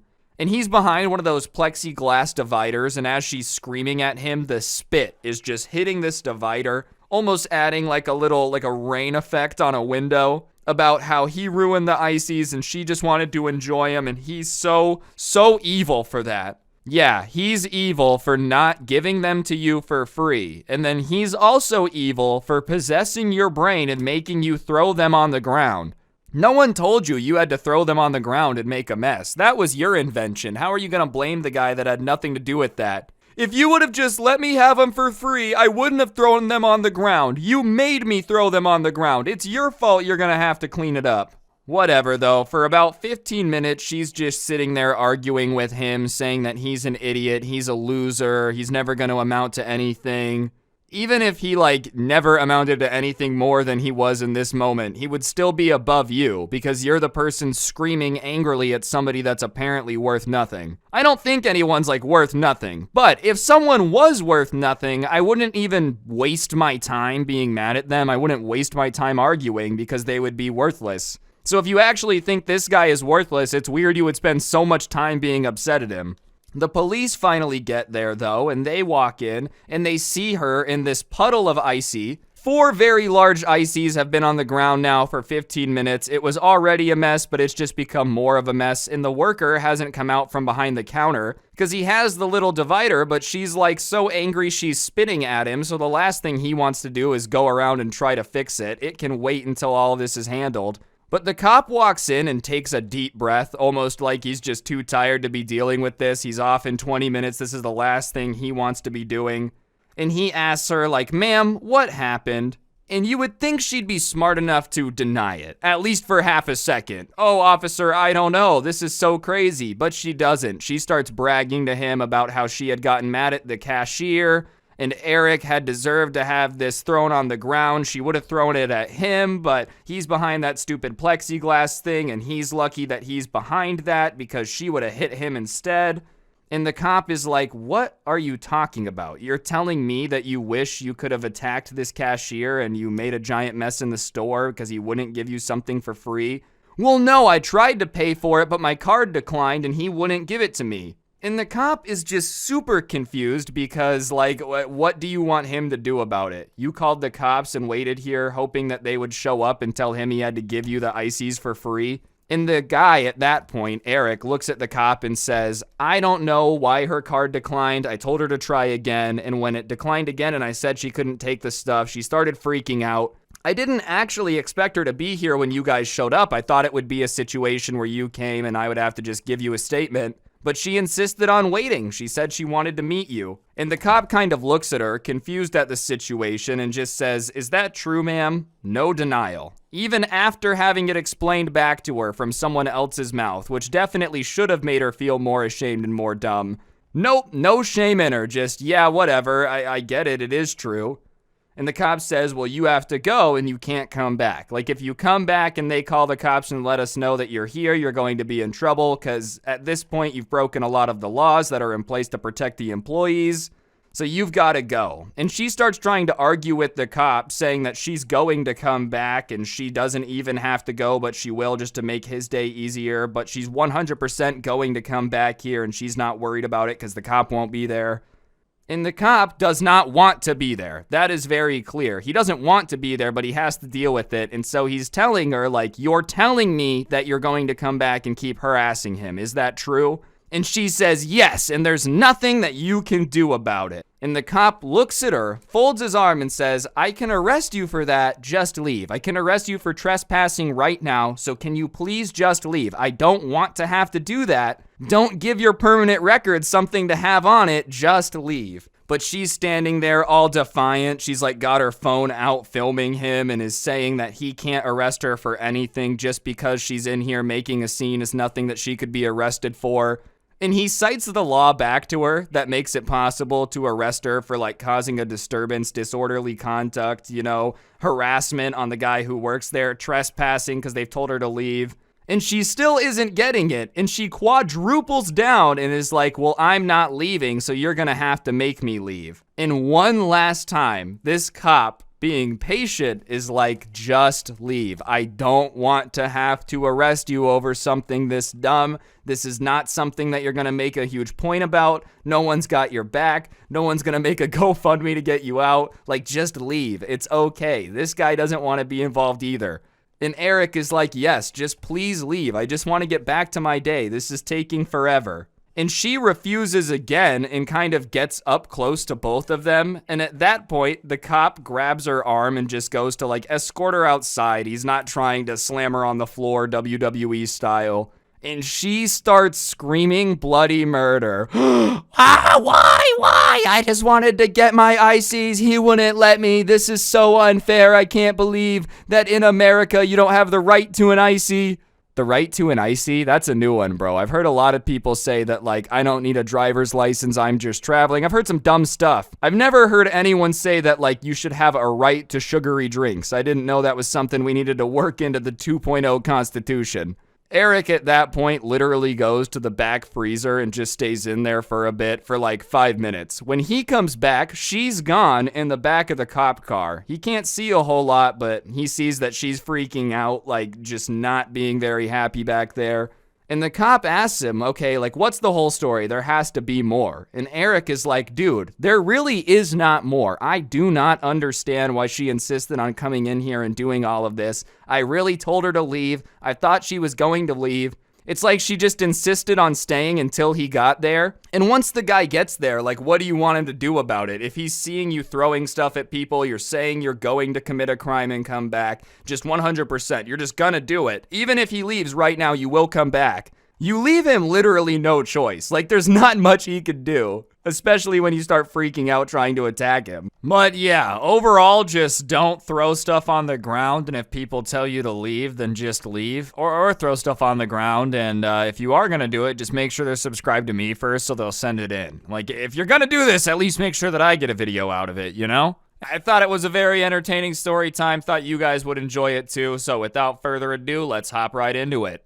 Alright, so the person who sent this into me owns their own car wash company. This is something that they've done because they just got bored. They retired pretty young, they're like in their late 40s, and they've always loved cars, so they ended up getting one of those things to pull around, and they have like the car wash services where they go to people and wash the car. And it's not like he has to do it, it's just a situation where he's kind of bored and wants something to do during the day. And because he's like run businesses before, he's very organized about it, you know, he just wants it to be very easy to hand over at tax season to an accountant. And he has lists of customers and he tracks every time he washes their car, he knows what type of car they have, he knows how far it is from where he lives. And just so that way it's easy to keep track of like, all right, this customer is a very loyal customer, so I'm going to prioritize this. Or like, this person lives far away, so I need to be able to leave my house at this time if I'm going to get there by this time. And basically, if you got your car washed by this guy, at some point he had made note of it somewhere in order to like organize his files better. He was a very organized guy. And one day he gets a call from a number he doesn't recognize, and he picks it up and it's a lady asking if she can schedule a car wash. And that's not unusual, it happened all the time. So he asks for the address, you know, she gives it to him, they book a time, and he just puts it in his calendar as an appointment he's going to. So he goes, he cleans the car, and he leaves, he gets paid, and that's the last time he sees that car. Like I said, every time he would wash a car, like he would save a customer in his contacts, so if they called again, it wouldn't pop up as a random number. He had a system for it, so if he would have washed that car again, there would have been a note of it somewhere. And he kind of forgets about it because he just doesn't ever go wash the car again. It's not like he's sitting there thinking about it every single day. And 5 months later, he gets a call from that customer. And he's a little bit confused because he doesn't really know who he is. He has to go look. He sees it's a lady he hasn't washed the car for 5 months on. So he answers the call and is like, hello? And this lady had gone from person who just needed their car washed to full-on Karen, screaming over the phone that he was an idiot who had damaged her car and he was gonna owe her all of this money. And he had never had anyone go off on him over the phone before because he just never had a situation where a customer had a reason to be upset, and he's really confused on how he damaged this car. So she's screaming that he damaged the car and he's gonna owe her all this money, and he very calmly tries to ask her, like, ma'am, no offense, but I cleaned your car 5 months ago. What did I do? Like, how did I damage your car? If I did damage your car, why did you wait 5 months? I'm very confused. And instead of even explaining the damage to the car or how she knew somehow that this guy washing the car broke the car, she just starts arguing with him, doing the age-old Karen tactic of like trying to force the business owner to agree with you. And she says, well, are you calling me a liar? I know you damaged my car, and if you're gonna disagree, then that means you think I'm a liar. And he just very calmly is like, well, if that's how it's going to go, then yes, I am calling you a liar because I'm very confident that I didn't damage your car. And she kind of stammers for a bit, and she's like, what do you mean? How do you know? And he says that he keeps a chart of every single time he cleans the car. And he had washed her car one time 5 months ago. So there's no way that he damaged the car because they had walked around it and looked at everything together. There had been no mention of any damage. And on top of it, there's no way that if he did damage it, she would have waited 5 months and then been able to say that, like, he caused it. I don't know. It just seems weird. And she decides to try to spin it at that point and goes, well, it wasn't you, it was one of your employees.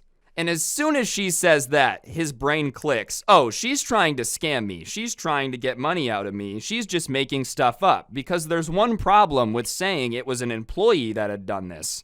Remember, this was just something he did during the day to keep him entertained. It wasn't like some huge business venture he's trying to grow. There is no employees. There is no other truck rolling around doing this. There is nobody else that it could have been. So there's no other way that anyone from his business could have gone and damaged the car. And even then, if he keeps record of every car that is washed, if he did have an employee, it would still be on the record book that it's been cleaned more than once. So he just decides to see how committed she is to trying to scam him, you know? He's like, maybe I'll give her a chance to realize she's confused. Maybe she has me confused with a different car wash, whatever. And so he says, oh, if it was an employee that did it, ma'am, that's all you had to say. So go ahead and describe the employee to me so I can ask him what happened and we can get this solved for you. And she kind of goes quiet on the other end of the line, almost like she didn't think that was going to work and now she's trying to think of how she's going to make up what employee did this. And at that point, she could have just been like, never mind, and hung up, right? But she's so committed to trying to somehow get money out of this guy that washed her car 5 months ago for damage that didn't happen, that she starts thinking and then starts to describe an employee that does not exist. There is no employee. There is no one else that works for this dude. But she starts to say that the guy came out in a truck that was branded with their logo on the side. His truck doesn't even have the logo on the side, so that's just completely made up. Anyways, she starts making up this story about how this truck pulled up, it had the logo on the side, and this guy got out, and he was about 5'6", and he had a Scottish accent because he was from Scotland. He was like new to the country, and he had just gotten a job washing cars, apparently, and he was very rude, very condescending, and of course, he starts washing the car, and it just looked like he's doing it wrong, and when she said he was doing it wrong, he got so angry that he started hitting the car, and now the car just has dents all along the side. And the guy is just listening to this like, there is no employee. There's no one with a Scottish accent. In fact, the guy who owns the company is super confused because he's not from like America originally. He's from Estonia and he's 6'7". So very different than a 5'6" Scottish man. I just feel like those are two very different things. You can't get those confused very well. And so he lets her go on this story, and she's rambling for a while about how he was so rude and so condescending, and she just can't believe how much damage was done to her car. It almost looks like she got in a car accident. Wow, it's almost like she got in a car accident and then went, crap, I have no money to fix this. Let me think about everyone that's touched my car and try to call them and blame them for it. So, whatever, he starts explaining that, like, I don't know who you talk to, but I have no employees. So, the entire story about one of my employees coming out, that's just not true. So, if that's really all you have to prove that I was the person who damaged your car or my company did, then I'm sorry, ma'am, but, like, it's not gonna slide. I don't know what you think. I don't know if you're confused with a different company. I don't know if you're making this all up. But either way, it's not gonna work. And she starts screaming at him at that point, getting even angrier, which is not the reaction I feel like you would have if there actually was a Scottish man who came around and damaged your car. You'd probably be like, wait, you actually have nothing to do with the guy who came and damaged my car for real? I don't know, it'd be a little bit more confusion, but she starts screaming that she's going to file a lawsuit against his company if he doesn't give her the money to fix the damages. And I love when Karens do that, as if filing a lawsuit and paying for a lawsuit is just something that's super easy. Like, obviously, their plan is to scare you with the idea of a lawsuit into just giving them what you want. Or giving them what they want. You get what I'm saying.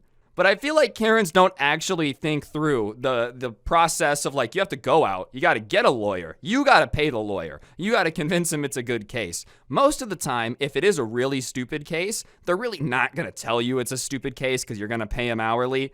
I mean, I'm just saying, if you find a good lawyer, they probably won't waste your time. But let's be honest, if you're trying to sue a guy that didn't damage your car for damages that you did to your car, it's not gonna be like the greatest lawyer of all time. So you're going to pay him, they're going to file the lawsuit, it's going to be an entire process, so much money. If you lose, you're going to have to pay the other person's legal bills.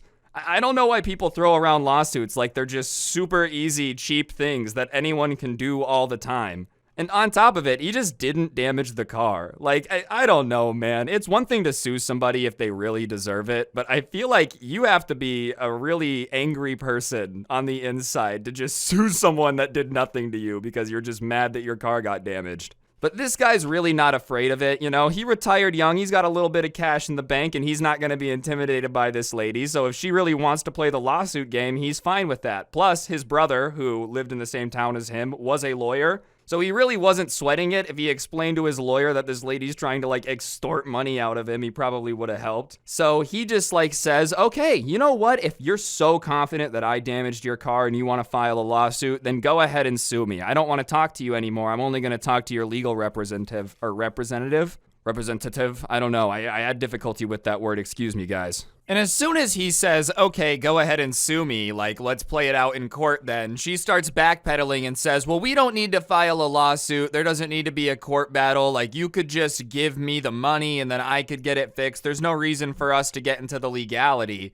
And now he's just getting pissed off because she's just trying to scam him. She's trying to scare him. She's trying to, like, intimidate him into just giving the money. So he just starts going off. He's like, you really thought you were going to be able to scam me, huh? You thought you were going to be able to scam me? You wanted to scam someone that you met once 5 months ago that did you a favor and washed your car? And on top of it, not only were you trying to scam someone, but you're so stupid you didn't even come up with a good story. You started making up a Scottish guy coming and scamming you like it's, I don't know, St. Patrick's Day and they're after your Lucky Charms. Like, it's clearly something's going on up there where you're just having some issues because you're trying to scam people that have done nothing to you and you're not even taking the time to come up with a story. It's insulting.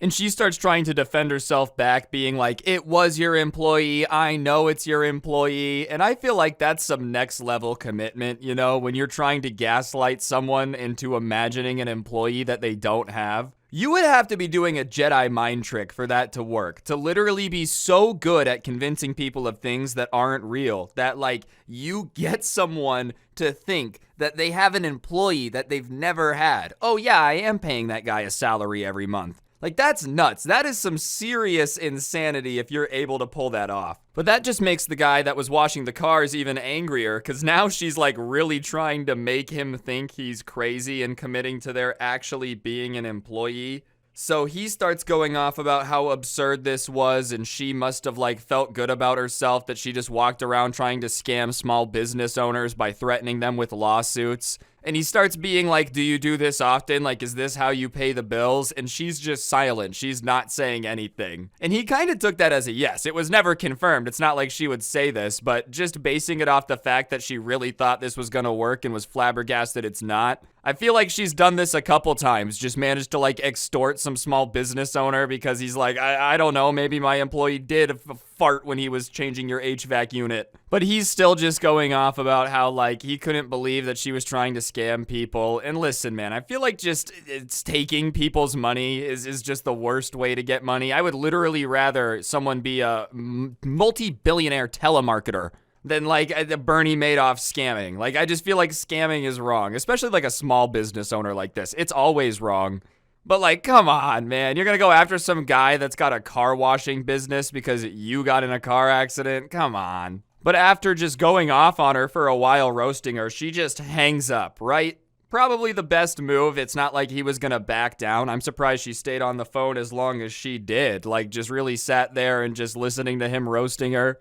Probably didn't know what to do, thought that maybe he was gonna be like, but you're right, I'll give you the money. She probably hung up and then started looking for other businesses that touched her car. She's like, wait, where did I go get my oil changed? But what makes it even better is he eventually expected, like, another call, you know, asking for just a little bit of money to fix a little bit of the damage, maybe like a fake call threatening another lawsuit or whatever. But another call never came and a lawsuit never appeared. I wonder if she went and looked into it, found out how expensive lawyers are, and was like, nah, okay, it's really not worth the trouble, forget it. That's probably what ended up happening. Either that or she just kept calling businesses until it worked. This just happened to be someone that she actually was a client of. Do you think she just kept calling car washes until someone said, oh my goodness, I'm so sorry?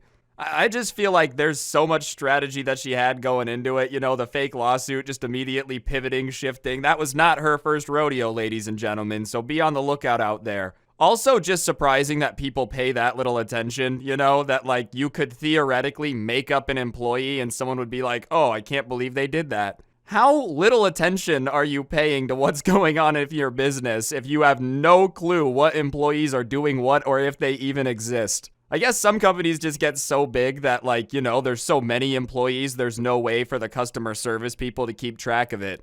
But in this situation, you happen to pick on a business where there is one guy. It's very hard to blame the other employees if there is no other employees. The person who sent this in to me is on their grind. They're saving up to start their own business, so they picked up a second job at night working the drive-thru just to get some extra cash. They have a job during the day too, but they're just really about that hustle. And it's not like working the drive-thru at night is the most glamorous job of all time. It's a little bit less scary than the SpongeBob episode where they're taking out the trash at night. You know, 99% of the time, it's people that are just hungry, tired, maybe a little bit confused because it's late. But they're there, they order the food, you give them the food. It's a pretty simple job, you know? And it's not like he planned on wanting to do this forever. He would have been fine with it if that's what he had to do, and there's nothing wrong with that. He just, you know, was doing it to earn a little bit of money at the time, so he looked at it kind of like a fun thing to do. Which I know sounds dumb, but whatever. If you're gonna have to work a second job, you might as well try to make the most out of it. And he had seen a bit of characters, you know, the people that are coming through the drive-thru at 2 in the morning aren't exactly, like, always super normal. It's not that everyone's weird, but every now and then you'd bump into a character or two. And one night, it's weirdly slow. It was like a Wednesday. He had started on a Tuesday, but it's a Wednesday at like 3 in the morning, and he's just kind of standing there, and there hasn't been a car in a while.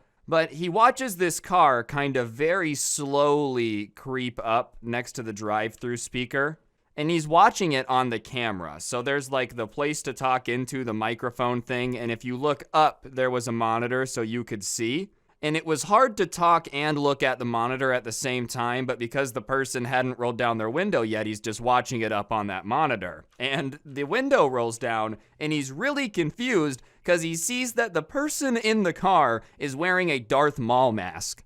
And if you don't know what Darth Maul looks like, just go ahead and give it a Google real quick. It's a very, like, scary looking mask if you don't know what it is. If you didn't know it's Darth Maul, a Sith from Star Wars, you would probably assume it's someone, like, trying to cosplay as a demon. It's just kind of a weird looking mask, but obviously the person that sent this to me knows what Star Wars is, so they were like, oh, the guy's wearing a Star Wars mask in the drive-thru at 3 a.m. That's a little weird. And he doesn't mention the mask at all. He doesn't say anything. He starts talking. And so he looks down at the microphone to be able to reply. And he like literally taps his headset to make sure that it's working correctly because it doesn't sound like it's working correctly. Because whatever Darth Maul is trying to order is coming out as words just like slurring together. So it's like he's already in a state of mind where maybe his thoughts aren't the most organized. He's already having a hard time talking, and someone who's already having a hard time talking wearing a Darth Maul mask doesn't help. You ever tried to like have a conversation with someone in a Halloween mask? You can't really hear anything. So he's having a really hard time understanding anything that Darth Maul is saying.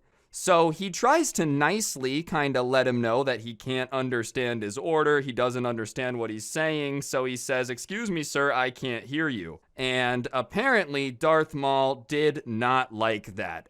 That was crossing the line. That was initiating ritual combat to the death. Because Darth Maul just starts angrily now saying like whatever is coming to his mind at the speaker, and he doesn't even know what he's saying because it's not coming out well. It's just very obvious from the way Darth Maul is waving his hands and like angrily yelling at the speaker that he's upset. He can't really make out what he's saying at all. Not a lot of it is intelligible. He's just like, I don't like you, and you don't tell me to calm down and take my order.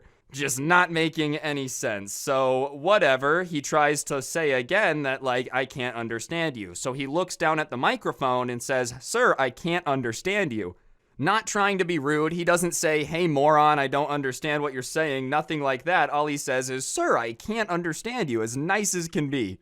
And he hears like a smack, and he's not sure if his headset or something is wrong, so he like takes off his headset and looks, and as he's looking at his headset, it sounds like something smacks again. And then there's just some more random screaming, and he's listening to this while looking at the headset. And the guy is screaming so loud that he can like feel the vibration coming out of the headset, and so he's confused because there's no way he's able to be that loud into the speaker from the car. You know, the microphone's pretty sensitive because it has to pick you up in your car over your car. So it almost sounds like, you know, when someone on an Xbox swallows their microphone and just starts screaming into it, like, except really, really loud. That's what it sounds like. So he looks back up to the monitor. He had to look down at the microphone. It wasn't like on the headset, which is dumb. I just assumed that every drive-thru had the phone call headset thing, but his microphone was like mounted to his monitor. But he looks up, and Darth Maul has gotten out of the car and is now right up against the drive-thru speaker, basically having his face pressed against it, and he's just screaming into the drive-thru machine. And so he says, "Sir, please get back into your car." And that makes Darth Maul snap from just screaming at this machine to now, like, challenging it to a fight. It looks like he's squaring up with it. You know when two frat bros are about to fight and they're, like, just bumping chests and they're like, "What's up, bro? What's up, bro? What you gonna do, bro? What you gonna do about it, bro? You gonna do nothing, bro? That's right, bro." Like, that's kind of what he's doing, except it's a drive-thru speaker. So it's not saying anything back. It's not like it's squaring up to him. It's an inanimate object. You might as well have got out and, like, fought a toaster. That's how productive this is. But whatever, he's squaring up with it, and so he goes to remind him again where he is, and he's like, "Sir, this is the drive-thru." He does not work at a Wendy's. He did not get to say, "Sir, this is a Wendy's," unfortunately, but he's like, "Sir, you're at the drive-thru. Please get back into your car. The drive-thru speaker has nothing to do with what's going on." Except Darth Maul is so out of it. I mean, he drove down here in a Darth Maul mask and tried to order food and can't talk, so he's pretty out of it. And he's watching on the screen as Darth Maul punches this, like, ordering machine. And the machine is fine, you know, the speaker's made out of metal. And Darth Maul doesn't seem to be hurt at first, so he's assuming he's okay, but he watches him reach back and punch again. And this time, nothing happens to the drive-thru machine because it's made out of metal. But he sees Darth Maul grabbing his fist like it hurt, and so he laughs a little bit. Not because it's funny he got hurt, but imagine this situation. You're working your overnight shift at your job. Some guy walks up wearing a mask, gets so angry that you can't understand what he's saying that he gets out and starts trying to fight an inanimate object and then punches it and, like, his hand hurts. It's not that him being hurt is funny, but the entire situation altogether is so stupid you can't help but laugh. Well, I guess it picked up his laugh a little bit on the headset. And of course, Darth Maul does not like to be laughed at. Cut in half by Obi-Wan maybe, alright? There's nothing he can do to avoid the truth, but he is not something to be laughed at. So he turns back to the drive-thru speaker machine because it was almost like he was walking away, and he just pulls out his inner karate master. He had watched Cobra Kai on Netflix apparently, because he just starts unleashing like an angry fury of punches, looking like a fighting type Pokemon out there. And he has his little anime moment. He's probably like punching this drive-thru speaker machine for about 15 seconds. And he finally stops and he's like huffing, puffing, all out of breath. But he's not the big bad wolf because the drive-thru speaker machine is still there. Believe it or not, even if you're really mad and you punch something really hard a lot, if it's made out of metal, your fists are not going to do a whole lot to it. Even if you were playing Minecraft, man, good luck breaking like an iron block with your hands, am I right, guys? I just don't know why you would want to punch anything that's made out of a hard material at all. Like, even if you theoretically could cut down a tree with your hand, I don't know why you would choose to if you didn't have to. But, you know, the machine's not broken. I'm not sure about Darth Maul's hands, but he starts yelling something into the drive-thru speaker, still hard to understand through the mask, about how they should learn a lesson, and that's not how they treat customers, and he was very upset. But he gets back in his car, and he starts trying to order food. He's like, "I want a number 8. And he gets on the microphone, and he's like, "Dude, I'm not gonna serve you." And he's like, "Why not?" And he starts explaining because Darth Maul just got out of the car and attacked the building and he needed to get out of there, otherwise they'd be calling the police. And sure enough, Darth Maul just peels out of there, flies out of there like way too fast, who knows what on. And so the worker goes to tell his manager what happened just because he didn't know if there was going to be any damage to the speaker. He just wanted him to know about it. And his manager like rolls his eyes, not at the worker, but at the situation, as if this happens all the time. And he's like, the guy with the masks is back. The guy with the masks? You're telling me this is a regular occurrence? Is it not always the Darth Maul mask? Why does he have so many masks? Why does he choose to like wear them to the drive-thru? Is this normal behavior? Is he on something? I have so many questions. But whatever, they go out to check on the machine, and the guy who sent the story into me had started this job a few months ago, so like he had some experience, but he hadn't been there a long time. But the manager had been there for a very long time. And he says that the guy that owned this particular franchise had been annoyed because cars had run over the drive-thru speaker a few times. So he had gone and like gotten an enforced one that was made to be able to like not be knocked over if someone gently ran into it. It would still move if someone like smacked the crap out of it with a car, but it was made to not be easy to move. So they go up and there's no dents whatsoever in it, because if it's made to withstand a car, I'm pretty sure it's going to be able to withstand a fist. And the manager literally tells him that like this one had been hit by a car before and they had just had to buff out the dent a little bit.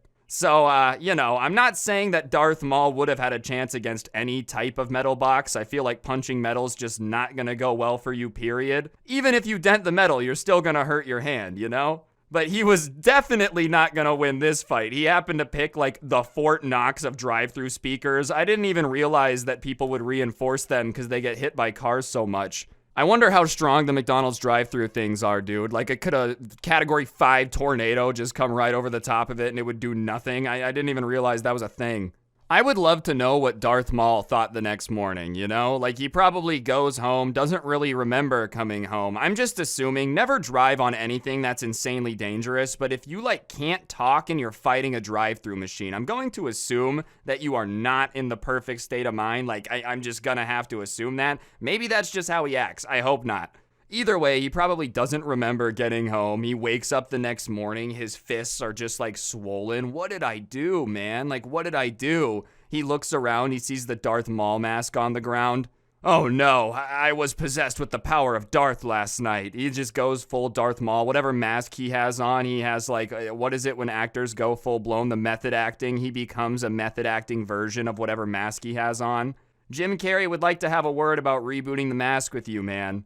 I don't know. I just feel like this guy's got to just keep it to himself. You want to get messed up and wear your mask, man? That's cool. Don't drive, all right? And don't fight the drive-thru speaker. I also love how he just took his anger out on the drive-thru speaker. At least Darth Maul didn't get up to the window and then get all pissed off, start trying to drag the person that sent this into me out of the drive-thru window, being like, "You didn't give me enough French fries." In the way his manager had said the mask guy was back, he was really hoping that this was going to become, like, not a regular occurrence. This isn't something that you want to deal with on a regular basis, but he hoped he at least got to, like, see what other masks the guy would wear or whatever. Like, why was this guy so well known to everyone around here but him? But unfortunately, or I guess fortunately for everybody, he never saw him again. I wonder if, like, waking up the next morning with your fist swollen makes you realize that you have to give up your dream of, like, becoming Darth Maul and going to the drive-thru.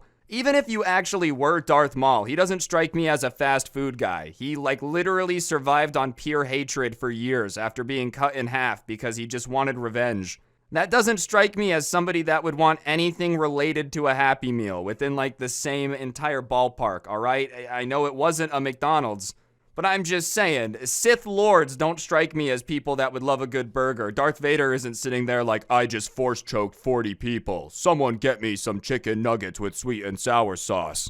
I just feel like they eat very bland things. Sith Lords definitely bust down very heavily on some asparagus. Like, that's the type of vibe that they've got going on. Yeah, believe it or not, most people are not very cool with the idea of selling their dog to a stranger. I thought it was an insane story time you guys would enjoy, so without further ado, let's hop right into it. Alright, so this guy was pretty busy during the week with work and whatnot, so whenever he had a day off, he would take his dog to the park and take it on a long walk. He has a cute little Pomeranian, which I have to say those dogs are particularly adorable. They just look like a little fluff ball, you know? And whenever he's walking his dog, it's not unusual for people to be like, "Oh, it's such a cute dog, he's pretty used to it." Not that it happens all the time, but it's not unusual for someone to say that to his dog. And so whenever he like walks past somebody when he's walking his dog and he says something or he sees them say something, he just smiles and says thank you because he assumes it's saying that like your dog's cute because he's listening to stuff in his headphones whenever he's walking. But whatever, on this particular day, he's at the park and he's just listening to a podcast, minding his own business, trying to kind of turn off his brain, if anything, like not think at all. And he's kind of starting to get into the zone and stop thinking about everything focused on the podcast when he hears what sounds like yelling over it. And so he looks at it just to make sure it's not an episode that like might have something in it that would be yelling. And he realizes it's not from the show. So he like starts to look around as you do whenever someone just starts screaming and you're hearing something that you're not supposed to be hearing. And when he looks up, he sees a lady approaching and he just sees that she's saying something to his dog. And he looks down at his dog, and his dog usually loved attention and would be like, yeah, I'm cute, come pet me. You know, it really enjoyed strangers telling it was cute. You know, dogs just love being complimented when someone goes, oh, what a cute baby. They really enjoy that. But this time, the dog seemed a little bit scared. It was almost like trying to hide behind him. So he decides to take out his headphones to hear what the lady is saying. And when he takes out his headphones, he's very confused because the lady is like, how much for your dog? How much for your dog? And he doesn't understand the question because that's not how dogs work. You don't just like walk up to people walking their dog and start trying to negotiate and buy it. So he just kind of looks at her confused and says, not for sale. My dog's not for sale. And the lady, instead of taking no for an answer and backing away and realizing it's really weird to walk up to somebody and like ask to buy their dog, starts going off about how everything has a price and he just needs to stop being stingy and say the price because she's got a lot of money and she'll pay whatever for the dog. And listen, I don't think it was about the money. I don't know what this guy said no for, but personally, I would not sell my dog at all. The dogs are like so loyal to you, you know. I've raised my puppy. My puppy knows that like I am its dad, basically. He doesn't go to work. He doesn't think about video games. He's just like, man, that's my dad. You can't sell a dog to somebody after you've raised it. I mean, technically you can, but that just seems kind of cold to raise a dog for years and years and then just turn around and sell it. Dogs aren't something that kind of have a price on it. I mean, if you're going to like buy a puppy, yeah, but that's very different than buying an adult dog off someone that they've had time to bond with. That's just crazy. And so he reaffirms that, like, no, I'm not going to sell you my dog. It's not a money issue. It doesn't matter. It's just my dog, and I'm not going to sell it to you. And Karen, at that moment, starts to get offended, almost like she should take personal offense to this guy not wanting to just hand over his dog to a stranger for some weird amount of money that he literally just met. It's not like this is someone he knows who's in a situation where they need a dog and the dog really likes him or whatever. Even that would be weird. 10 seconds ago, he's walking the dog at the park, and now this lady's like, you need to sell me your dog. But she takes offense and starts talking to him about, well, why don't you want to sell me your dog, huh? Like, do you not trust me? What, do I look sketchy? Do I not look like the person that can take care of a dog? It's just going right over her head. It has nothing to do with you, but yeah, I don't trust you. I don't trust people that just walk up to me at the park and start asking me questions. He doesn't know you at all. This is a stranger walking up to you and then trying to make you feel bad for not trusting them. It's like, oh, man, don't you remember how far back we go? 25 seconds ago when we started this conversation. I can't believe you don't trust me after communicating for that long. And even then, if he did trust you, he probably does not want to sell you his dog. Even if my parents, man, were like, hey, can I buy your dog? I would still say no, because it's my dog. I don't want to sell it to anyone. Even if you trust someone, he doesn't have to sell you the dog. But whatever, at that point, he's just very weirded out by this conversation, so he decides to pick up the dog and just start walking away. And so, as he goes to pick up the dog, he feels like a movement, and he looks up, and she's lunging towards the dog. So he picks it up quickly and takes a step back, and he tells her in some very not nice terms that I can't say if I want this video to be monetized, to take a hike, the dog's not for sale, and if she keeps trying to grab for it, he's gonna call the police. And she just starts getting really mad, saying that she just wants a cute dog like his, and it's her fault that she's not going to be happy. Oh man, is he supposed to feel really guilty about that? I love when like I get customer support stories where the customer starts trying to make you feel bad. Like, if you don't sell me this thing that's not in stock, you're gonna ruin my kid's birthday. Oh, yeah, it's my fault. The stranger who has nothing to do with anything, I'm getting blamed for ruining your birthday. And even then, if him not selling his dog to an absolute stranger, like, ruins your day, then yeah, I guess your day is ruined. It doesn't mean that you're entitled to just take people's stuff, especially their pet. Hey man, you need to sell me this iguana for free, otherwise I'll be really sad. Like, the person's not gonna do it. They probably don't want to sell their iguana in the first place. It doesn't matter how much it annoys you or how much it ruins your day. You can't just expect people to give you stuff.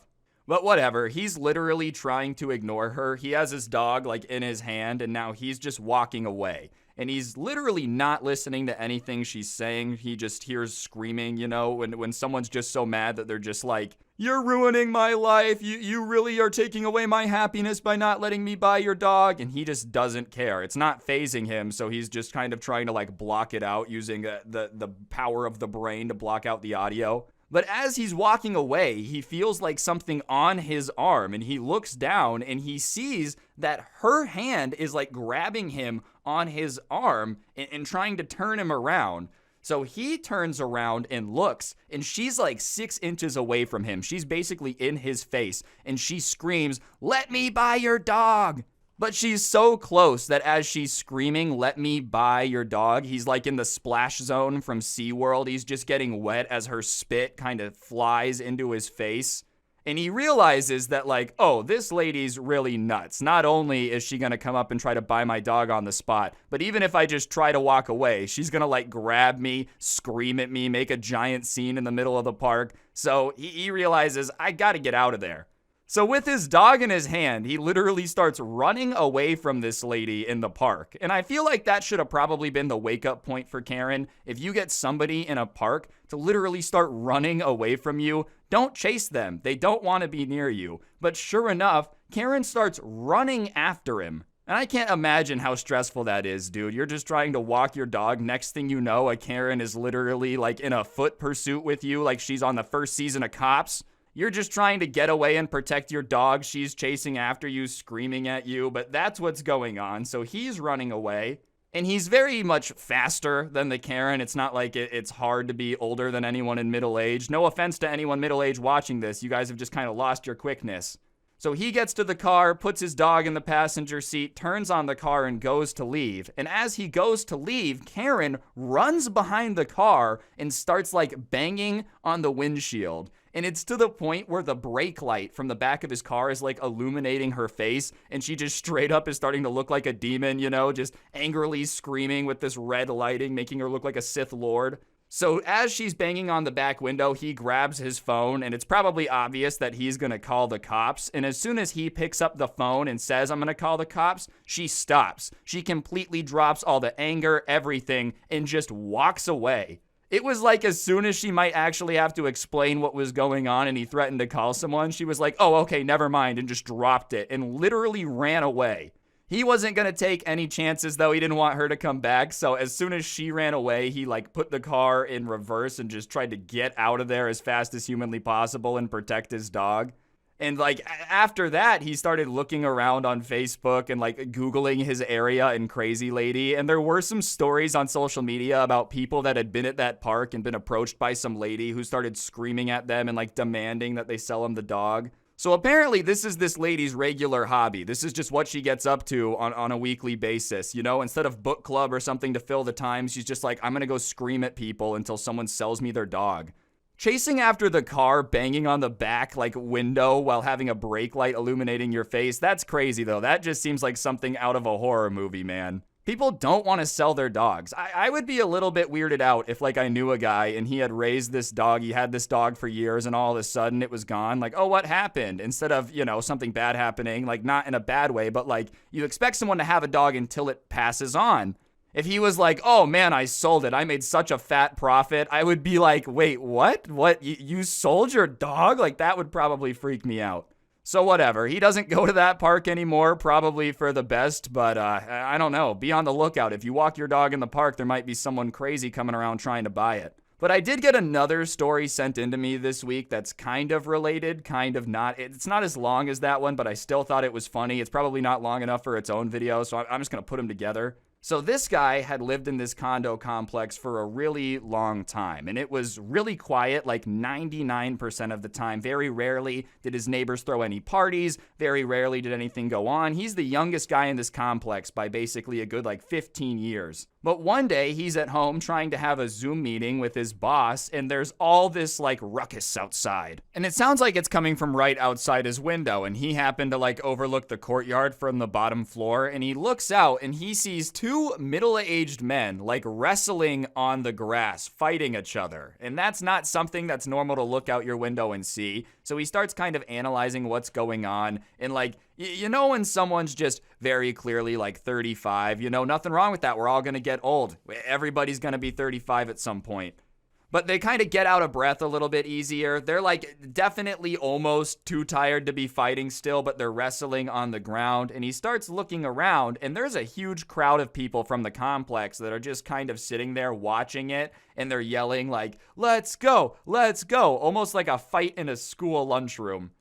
And he goes outside to break it up because it's been going on for a while. And when he gets out there and opens the door, he hears them yelling threats at each other, almost like they're talking crap to each other in Xbox Live chat, bro, I'm gonna come to your house, I'm gonna fight you, man. I'm gonna kick in your front door, and then I'm gonna kick in your teeth, bro. For real. They're just threatening each other. And he goes over there and he breaks them up. And it's not very hard to break them apart. It was both of them didn't want to fight anymore, but they didn't want to be the person that gave up and said, okay, I'm done fighting, I don't want to fight anymore. So as soon as somebody introduced themselves to break them up, they were all right, man, yeah, we're done.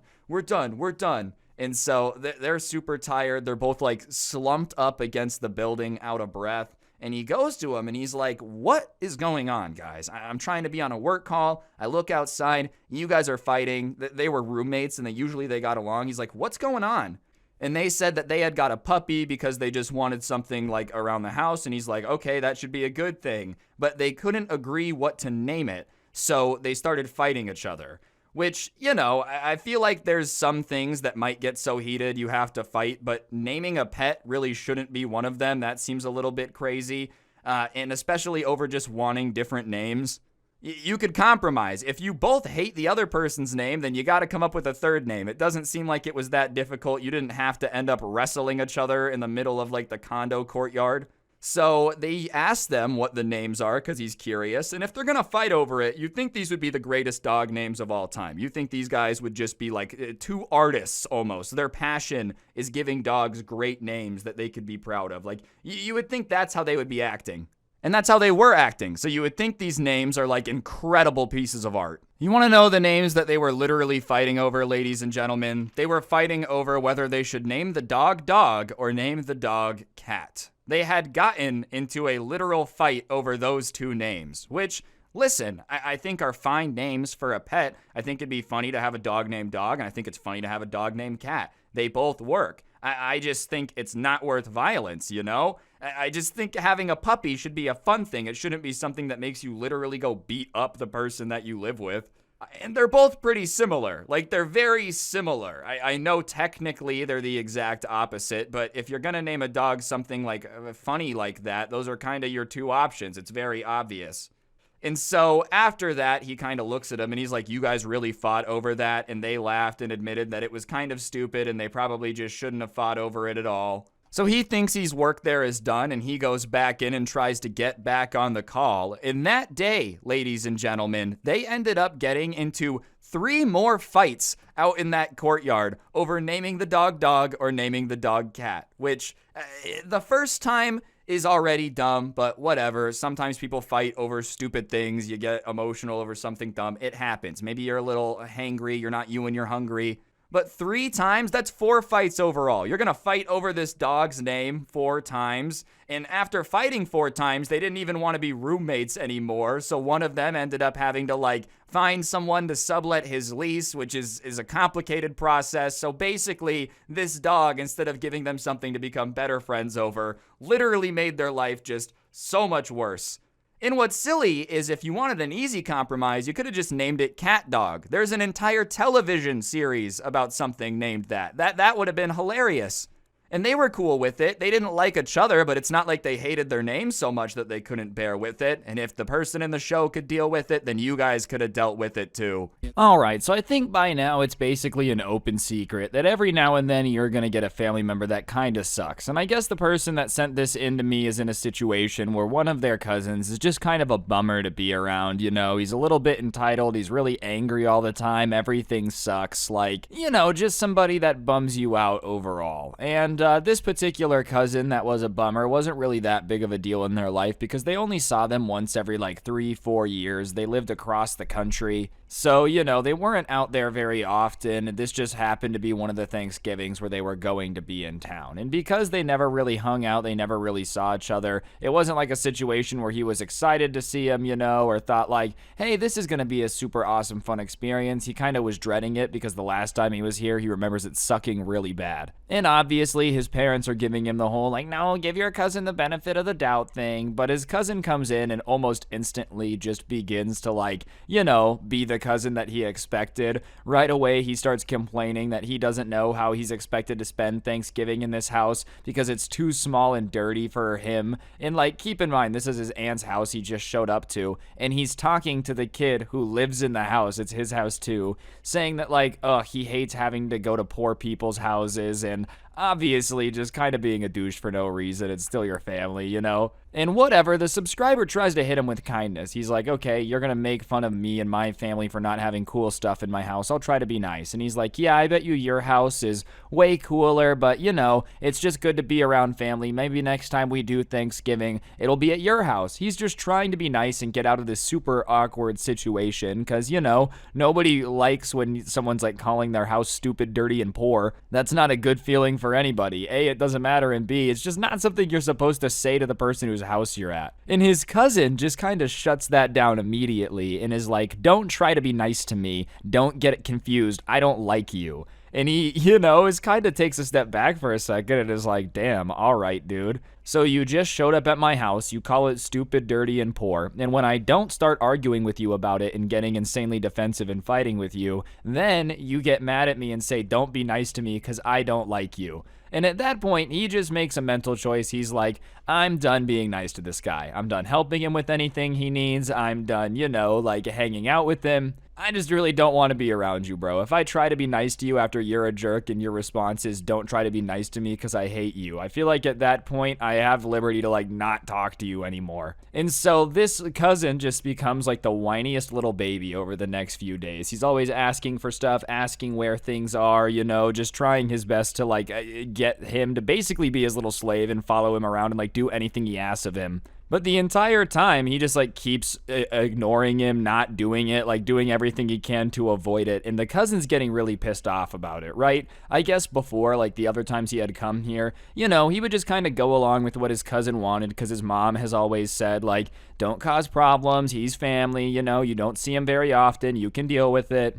But at this point, he just didn't want to do it. So no, he wasn't going to like pick up after him. He wasn't going to, you know, get him water when he was in bed because he's too tired. He wasn't going to, you know, get the shower warmed up for him. Like just basically he wanted a maid. And so he goes up to the subscriber's mom and starts complaining that, you know, your son isn't helping me do this and this and this. And, you know, as he's explaining it, it becomes very abundant that he basically just wants a servant to take care of him. And instead of backing up the cousin and being like, you're right, you're a guest in our home, the mom is kind of like, yeah, it's not my son's job to get you food when you're downstairs and don't feel like coming upstairs. And he kind of gets annoyed with that and starts to argue with his aunt, right? He's like, what? This is your house and you don't feel like it's your son's job to like get things for me? And the mom's like, no, I mean, it's his job to be nice to the guest, but he has no obligation to like literally do anything you ask of him, even if it's just a menial task. Like if you clog the toilet, you don't hand him the plunger and just tell him to handle it. And he really does not like being told this, dude. He really wanted his cousin to be his servant. And instead of just kind of accepting the fact that like, oh, I've been mean to my my cousin. Maybe I took things too far and misunderstood it. He decides to do what he thinks is gonna get this big reaction. He's like, this trip has sucked.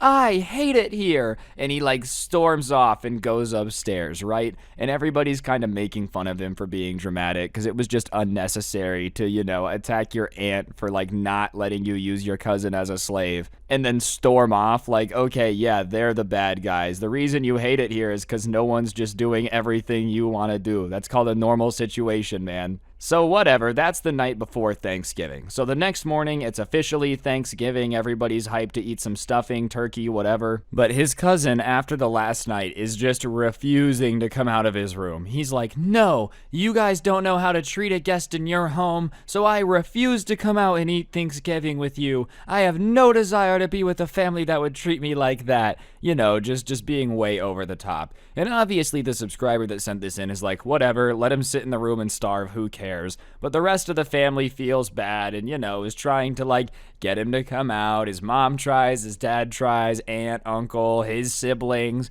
everybody's trying, and it's just not working. Like, he is furious at the fact that he got told no by his aunt. He's furious at the fact that his cousin just isn't doing everything he's saying, and he's just refusing to come out. And when everyone's trying to get you to come out and calm down and you just refuse, it starts to be on you, especially on a holiday. So whatever, by his own decision, he just decides to spend the entire day locked in that little room, pissed off, just stewing about how, like, my cousin is the worst person to ever exist, and if I get the chance, I shall slay him with a sword like a dragon, just like being an absolute weenie. So I think in his mind, he was like, this is a super good play to make everyone feel bad for me. In his mind, if he spent all day in there upset, everyone would get more sympathy. But it kind of had the exact opposite effect, which should be obvious to basically everybody else. Like, in his mind, everyone was going to be really, really upset that he wasn't spending the day with them on Thanksgiving. But in reality, they were more just annoyed with the fact he was being so dramatic over this and hiding from the rest of the family, and then also making fun of him because it was so over the top. Like, no one was upset about it more than just kind of being like, well, that's annoying. So whatever, the food is about to get served, and they've left him alone for a while, but his mom is like, will you please go try to get your cousin out of the room? So whatever, it's Thanksgiving. He goes, he knocks on the door, and he's like, hey man, listen, I know you've been in here, you've been mad all day, I understand that you don't want to come down, but the food's about to get served, you only get to eat Thanksgiving once a year, so, I would recommend coming down and maybe eating some food. No one's mad at you, we can just drop this whole thing and get over it. Which is the nice thing to do. He obviously doesn't like his cousin very much, but he's at least trying to patch things up so everyone can have a good holiday dinner. But instead of a nice response from the other side of the door, all he hears is, what did I tell you about talking to me, dude? I told you that I hate you and to leave me alone. Like, I don't like you. And so, he's like, all right, man, really? He starts to argue with him a little bit between the door. He's like, all right, man, I didn't really want you to come eat down here anyways, but like, fine. If that's how you're going to be, you're going to continue to be snarky, then be like that. You don't have to come eat dinner with us, like, whatever. And the cousin's like, oh, yeah, you don't want me there in the first place, see? So why did you come ask me? And he goes, because your mom asked me to, dude. I did not want to come ask you this. The family's pressuring me to. If you don't want to come, then you don't want to come. Trust me, I don't care. You're the one missing out on Thanksgiving dinner. Like, it's your loss. At the end of the day, if you don't want to come eat, that's on you. And he kind of goes silent for a second. I think in his mind, he thought his cousin was going to cave and be like, no, please come eat with us, please. But he's just not having any of it. He's like, no, fine, then don't eat. Like, that's on you, whatever. And after the silence, he's probably on the other side trying to think about what his next move should be to make sure that it's as, like, dramatic as humanly possible. And so he decides that the best course of action after hearing that, like, fine, miss out on the food, I don't care, is to just scream. And he just decides to start screaming, Thanksgiving is for losers! And he yells it 3 times, just like as loud as humanly possible. Crank the volume to 11 on the amp, play the chord. That's basically how loud this dude was screaming, Thanksgiving is for losers, to the point where the entire house hears it and they come to figure out what's going on because they're curious. And so at this point, most of the hallway is like full of the family, right? The family's crammed into the hallway near the door, and they're not really like saying anything to him. His parents are talking, asking him to please come out. It's not that serious. Stop yelling. You're interrupting the family time. And once again, his parents trying to help him, cousins, all of that, he just decides to yell again. Like, oh, the entire family's in the hallway. We'd really like you to come out. Thanksgiving is for losers. And so he's just screaming it. And at this point, his grandparents are getting upset, you know. They're like, why is he doing this? He's ruining the holiday. His mom's getting embarrassed because it's like a situation where you never want to be the parent of the kid who's ruining Thanksgiving screaming for no reason. And so his dad is also getting embarrassed, and he decides that he's had enough. So he just kind of pounds on the door, and he's like, we're done. Open the door now. This is ridiculous. Stop screaming. You're embarrassing your mother and I. Open the door. And of course, he's just like, no, I'm not going to open the door. And now, instead of just screaming Thanksgiving is for losers, him and his dad start to like yell at each other through the door. And it starts off pretty normal, you know, just like your typical, oh, well, you always enforce rules that don't make sense. But then it gets ugly. Out of nowhere, his cousin from the other side of the door starts to be like, this is why mom doesn't love you anymore. Just like pure rage, screaming at his dad through the door. And the entire family is listening to this entire thing. It's like an episode of Jerry Springer, but instead of not knowing who the people are, it's your family and they're in the hallway next to your bedroom instead of, you know, like anywhere else on a studio where you aren't. And the family is just listening to all of this in shocked silence because there really isn't a way to react to that, right? Like, you know the scenes in Ratatouille when a human walks in and all the rats are cooking and they all just like freeze and turn and look? And that's basically the look on the family's face as this kid is just tearing into his dad. And the dad is like, I don't care, I've had enough, that's it, like, stop it now. And I guess the yelling wasn't enough. He had worked himself into enough of a frenzy that he's had to start breaking stuff. And the only reason that the family and anyone knows that he starts breaking stuff is they hear things start breaking through the door in the other room. Like they hear, you know, some shattering. They hear a really heavy object falling and hitting the ground. It sounds like he's just being a Tasmanian devil in the room that he's in, right? Keep in mind, it's not their house. It's not his room. It's the subscriber's guest room. So if he is going ham breaking everything in there, it's not his stuff to break. Like regardless, you should never go ham breaking stuff in your house. It's just not a very good move. You know, every gamers have rage throwing a controller. You shouldn't be breaking stuff that you don't own though. Like if you're at your friend's house and you throw his controller out the window, that's just kind of not a very swag move in my opinion. But his dad starts hearing this breaking and it's not his house, so he decides to kick down the door. Keep in mind, not their door. So this entire situation has just kind of destroyed the subscriber's house. And so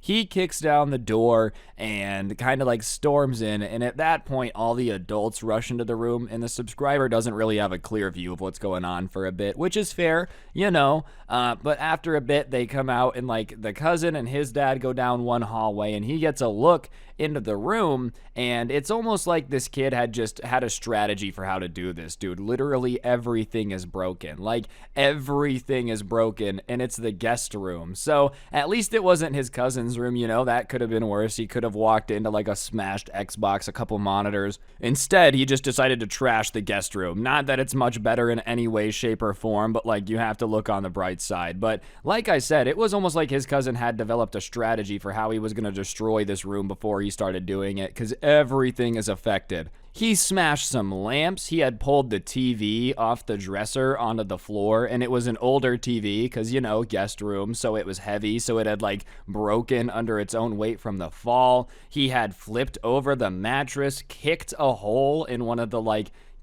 nightstand cabinet doors, you know, the nightstands that have like a cabinet on them. He had kicked a hole in it. And obviously, it's just insane. So he starts to storm after his cousin because he's pissed off. And he gets there, and it's his uncle, his dad, him, and his cousin. And he's like, why did you do this to my house? You destroyed my guest room. Why would you do that?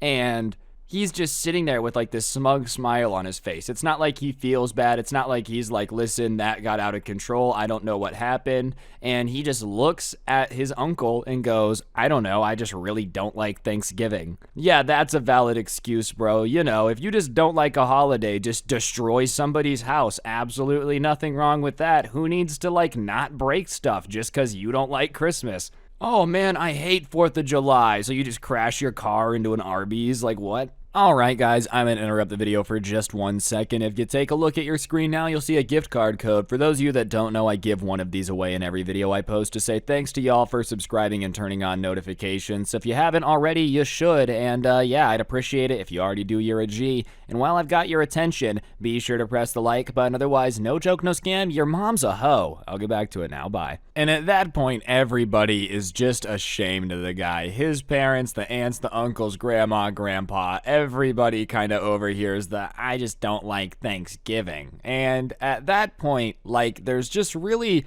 not much that you can do other than just ask them to leave, right? You know, I understand Thanksgiving's a holiday. Holidays are about keeping the family together. But if someone just went and destroyed your guest room, you're allowed to ask him to leave. So sure enough, the subscriber's dad is like, you guys just can't stay. I'm sorry. I appreciate you coming out here to try to do Thanksgiving, but your son destroyed my house. I don't really want him here, so you guys gotta go. Which, you know, all in all is not the spirit of Thanksgiving, but the spirit of Thanksgiving also isn't destroying your family's property. So I would probably do the same thing. If my cousin decided to start like trying to destroy my house, I'm just kicking him out. I'm not dealing with that. And to make this worse, up until this point in the story, I'm like, what? This has got to be like a 13, 14-year-old kid with some anger issues? No. Apparently his cousin is like a junior in college, so it's an adult that had just had this temper tantrum. And listen, even if you're a 9-year-old, it's not okay to destroy your relative's guest room. It's never all right, but it's especially not okay if you're an adult. Like what? This guy's about to graduate college and get a job being in charge of something? Who's gonna hire the guy that decides to go Operation Rambo on his uncle's guest room television? But whatever, at that point, you know, he's arguing with his brother, the parents of the kids, right? So like the two siblings. They start arguing because the dad of the spoiled kid is like, come on, you're gonna kick us out on Thanksgiving? That's messed up. And obviously the dad whose property just got destroyed is like, yeah, I'm kicking you out on Thanksgiving. You destroyed my house on Thanksgiving. And usually when people are arguing, things get heated, but when you're arguing with your sibling, things get heated much quicker. And so the dads, being siblings, start to beef very, very quickly and start to, you know, insult each other, get heated. They start saying things about each other's wives, all that good stuff. And there's this lull, and he's like, whatever, you're a horrible brother if you're willing to kick your siblings out on Thanksgiving. Like, do you have any idea how messed up this is? And he goes, how messed up I am, dude. At least I didn't raise a kid that's the Tasmanian devil on other people's property. I'll take being messed up all day. At least I didn't mess up my kids. And so, you know, they start trying to fight at that point. The wives get between them and hold them apart, which is it's just siblings being siblings. It's like a little brother fight, but they're just 40 instead of 8. And so at that point, the family, the spoiled family, is like tail between the legs, trying to just get out of there and save face as much as humanly possible. Not that it's very easy to save face when you're responsible for ruining Thanksgiving in the first place, but they try to do the classic, like, you can't fire me, I quit move. And they're like, fine, we're leaving, but we're only leaving because we don't want to spend our Thanksgiving with you guys. So we're not leaving because you want us to leave, because we wouldn't do that. So just know that we are leaving, but we're not leaving because of you. And obviously everybody's like, all right. They take the time to explain it like that. So, you know, okay, fine, leave. Like, you're still giving us what we want, even though you're pretending it's not what we want. And they go and they storm out, and for like 2 minutes after they leave, the rest of the family is literally just sitting in silence, right? Nobody knows what to say, nobody knows what to do, nobody wants to be the person that like moves first and goes and says something. And after sitting in silence for a while, they hear like a thing in the kitchen, like a timer go ding, because the food was supposed to be served relatively quickly. That's why he was going to get his cousin. Obviously, this had taken like 10 minutes, so everything was ready now. And instead of the ding kind of remembering everyone that like it's a somber occasion and we should be sad, they decide to just roll with it because the grandpa of the family, who's the dad of both the guys that are fighting, goes, well, let's not waste the food. That was annoying. And everybody's like, all right, bet. And they just go to the kitchen and started eating the Thanksgiving dinner. I'm just saying, man, if the family doesn't even care that much that you weren't there for Thanksgiving because you were being so dramatic, you probably were the problem, dude. Like, if nobody was like, huh, I sure do miss him, then you guys probably were not very swag to be around, especially if grandpa didn't care. I feel like grandparents are usually the people that are like, Come on, guys, just get along. We can do this. We're family. If even grandpa's like, who cares that they left, let's just eat, then you've got to be on the wrong side of the situation. But of course, it just couldn't end there. Instead of just letting it slide, everybody forgetting it, spoiled kid and his family ended up going home, and instead of just making their own Thanksgiving dinner, they decide to get on the internet and start posting on Facebook about how horrible their family is and how they were just betrayed and kicked out on Thanksgiving. And they just can't believe that people would be that cold to their family. And obviously, a lot of the comments are sympathizing with them because, they don't really know what's going on. And the subscriber doesn't have Facebook because it's for 80-year-olds, but all the adults in his family do. So sure enough, it starts this Thanksgiving flame war while everyone's still at his house, like eating pie, where they're all just having this flame off in the comment section under this post, arguing about who did what and who should have been kicked out and who shouldn't have. And now it's just caused this huge issue in the family. And even the grandma and grandpa were like on their Facebook accounts involved, arguing with people in the comments. And you know that your family drama is getting a little bit too juicy when even grandma has to hop on the Facebook account and get involved. I've never understood why people do this so much, dude. Like, I would never want to post my family drama on Facebook and like tag them in it and get everybody involved. This just sounds like literally asking to be on an episode of Jerry Springer, which I don't think anyone wants. You shouldn't be on the internet flexing the fact that your son destroyed your brother's guest room. I just feel like that's something you might want to keep on the down low, but hey, to each their own. Yeah, my son destroyed an entire guest room in 3.7 seconds flat, so I don't want to hear anything about what you guys have been going through. Regardless, if I had to boil this down into one lesson, I like to do that with my videos, I would say, remember, Thanksgiving is for losers. Seriously though, that'll do it for the video. If you enjoyed, be sure to press the like button. Let me know in the comment section down below what you thought. I'd really appreciate it. Beyond that, you can check out the intro song. Link's gonna be in the description, along with a link to my podcast, The Scuffed Cast, or you could use code SCRUBBY at the G Fuel checkout. Great way to get discounted on G Fuel and help me out. It would be very much appreciated. Last but certainly not least, I did go ahead and put some of my story times up on Spotify, so that way you guys can listen to them offline without gameplay, whatever you prefer. I'll put that link at the top of the description, but be sure to go check it out. And yeah, on that note, don't get anyone pregnant. If you do, make sure they're hot, and hopefully I'll see you guys next time. I'm out. Peace.